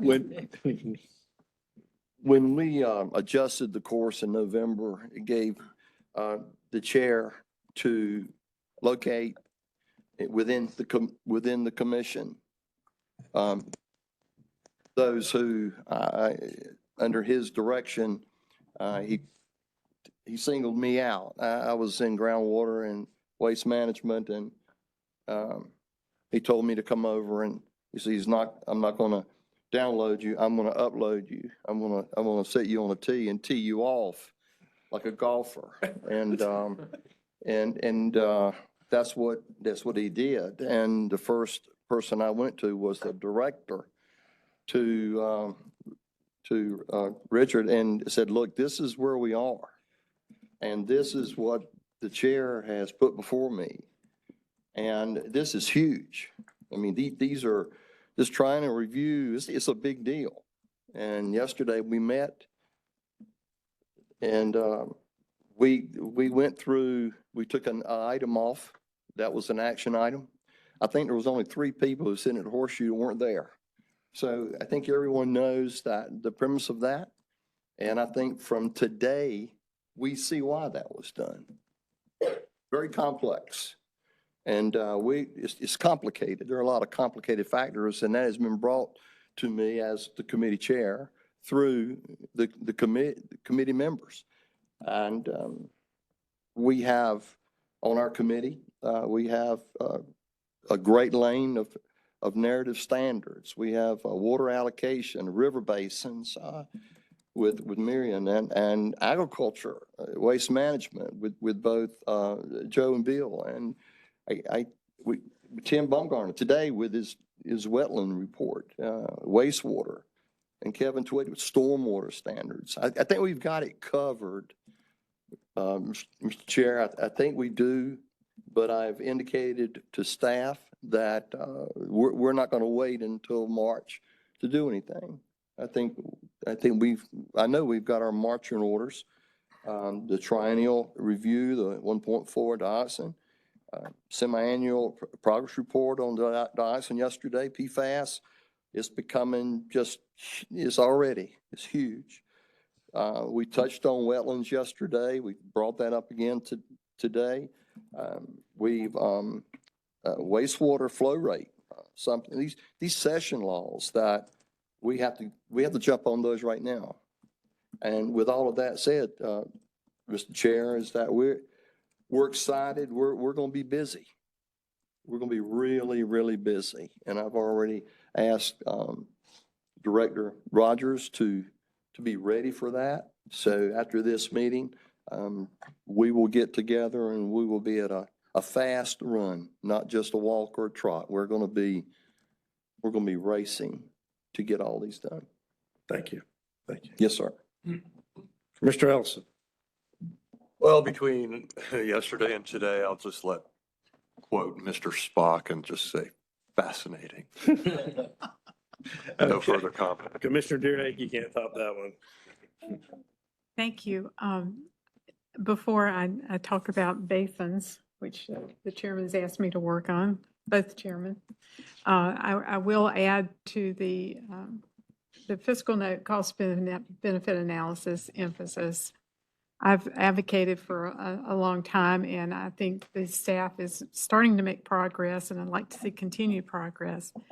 In researching the body of literature on quantifying benefits that have not typically been able to be quantified in the past, more emphasis on human health benefits from standards development, on ecological benefits. There is more and more information available, more research in the literature now, peer-reviewed literature, to help provide the cost factors that could be included. So when we have a fiscal note, we want it to be a comprehensive fiscal note, not just the regulated community, which of course is, the key part of it, but also what the balance is. We have to take into consideration the human health and environmental impacts and benefits of regulating versus not regulating, or what degree to regulate. So I'll add that to the conversation about that. Not necessarily a lighter note, a pleasant note, we've talked about river basins over the last couple of meetings. I've begun to introduce you to some of the program that we have, where we've asked members to volunteer to be a liaison to a particular basin. And many of you have stepped forward already. We have 17 basins, 15 members. I've got 3, but they're 3 small ones, so that leaves just 14 to deal with. And we have 6 basins that we would love for one of you to volunteer to be a liaison to. And when I say liaison, that means you work with the basin planner, who is assigned here at the staff in the Division of Water Resources. And they will provide you any information you like about the basin, but they will also help you get to know stakeholders in the basin. If you want to go visit the basin, maybe arrange for meetings or visit sites where projects are in place or there are concerns. So the river basins that we need members to sign up for are the Broad, Chowan, Catawba, Lumber, New, and Watauga. So I have a number of you have already signed up. For the rest of you, I'd really appreciate if you would step forward and volunteer for one of them. Thank you. Very good. And you guys can horse trade too. I mean, she's got to get this list together, but I'd like to get it locked in by March and feel like you guys are making progress on it. And thank you for that, Commissioner I will Deering. say that I've had pleasant visits out to the southwestern part of the state to see fascinating restoration recovery projects, and also see some areas that need more attention. So. And your extra effort is appreciated. The best of anybody that's watched a basin, I think. You went out there, I think, really regular to do that. Pleasure. It's a pleasure and an honor. Chair Carter and Commissioner Carter. Yes, sir. committee report. Well, we had a very good meeting of the Air Quality Committee yesterday. Didn't have any action items, but a couple things that are coming up. Probably the 2 primary ones, but the first is the director from the General Assembly to do a rulemaking on non-major research and development activities that are part of Title V facilities. And It's an interesting one. It's historical. It goes back to a white paper that was written in 1995 by EPA and then not implemented in any way that we know of so far. So DEQ is going to have a little bit of a research project there to figure out exactly how we're going to push forward with that. Then we had two presentations by the section chiefs for ambient monitoring and planning, which were very good. I hope some of y'all got a chance to join us and learn more about those programs. And then finally, Director Abrazinskis gave us a report on the rule changes that we need to make under that came out of the budget bill, primarily related to air permitting. And there's some questions there we're going to need to answer too, but that may be I guess the next action item. You may have something for us in March on that, I think. Maybe. We'll see. Okay, that's what I thought. But that's why I said maybe. So that took care of the committee, and I just thank everybody for their good and hard work today, and look forward to seeing you in March. Good. Mr. Baumgartner. Yes, sir, Mr. Chair. Nothing really. Apologize for my absence in the committee meetings yesterday. I had a commitment that I had made actually way before I was appointed a commissioner. So apologize for that. I felt like I missed a lot of fun in the water quality committee as well. So other than that, that's all. I don't want to talk else. You paid for it for having to travel in the storm too, didn't you? So. Amen to that one. Commissioner Bailey. Just a few remarks. It's a pleasure working with all of the staff and what a good job they all do. And want to thank you for your efforts as becoming the new chair of the commission. That goes into thank you for keeping me on the Coastal Habitat Protection Plan Steering Committee, which is going to meet tomorrow at 10 o'clock. And Commissioner Tweedy is also on that. So we'll get back to you with whatever information or reports and progress that's being made on that front. And hey, fiscal notes, that's a hot topic now. So, and I just remembered we had a presentation by someone from OMB and someone from DEQ. And we have other issues that were brought up from when we had that presentation. It might have been with Chair Myberg even. It was Chair Myberg. Yeah. I think I did one when I was chair, and Chair Myberg did one a couple years so- later when you were here. So we can Yeah, have that come so- back as well. Yeah, it sounds like it's, we need a little different twist on it based on some of the things that have happened since that time. And then I just wanted to say, I'm on the Lower Cape Fear River Basin, and I live in my basin, so I don't have to go very far. But anyway, I'm excited about working with the planning section on that. We're going to get some oysters out of your basin tomorrow, so Okay, don't take too many. They're cleaning up the water. I'll help you clean it up. I'll eat some oysters. I just want to, Commissioner Reynolds had to go, but so no council notes at this point, but I do just, my final thoughts, I guess. Maybe. Yeah. Really want this meeting, this pair of days to be a good transition day to set the agenda for 2024 and put us on a positive track moving forward. I think we've done that. I know there's some sharp disagreements on certain things, but I do want to thank each one of you guys. None of us are, this isn't our first rodeo. We've been boards and commissions before, and I just appreciate the professionalism, and ultimately we have to pull together to make good things, better things happen for this state. And I think we can. We've got a lot of smart people and experienced people to make that happen. And I do believe we do agree on a lot more than we disagree on. We live in a great state. We've got a great environment. It needs to get better, but there is much more that we agree on and disagree on. And I will continue to try to find the places we agree, and we'll move those forward. And the ones we don't agree on, we won't run from them, but we're also not going to make them wedges to where we can't work together on more positive things. So I really appreciate everything you guys have done over the last month. I thought orientation went well, and I know we still have a lot of new members. I'll leave with that, and we're committed to making sure everybody gets up to speed on the same footing that we can. So thank y'all, and with that, we're adjourned.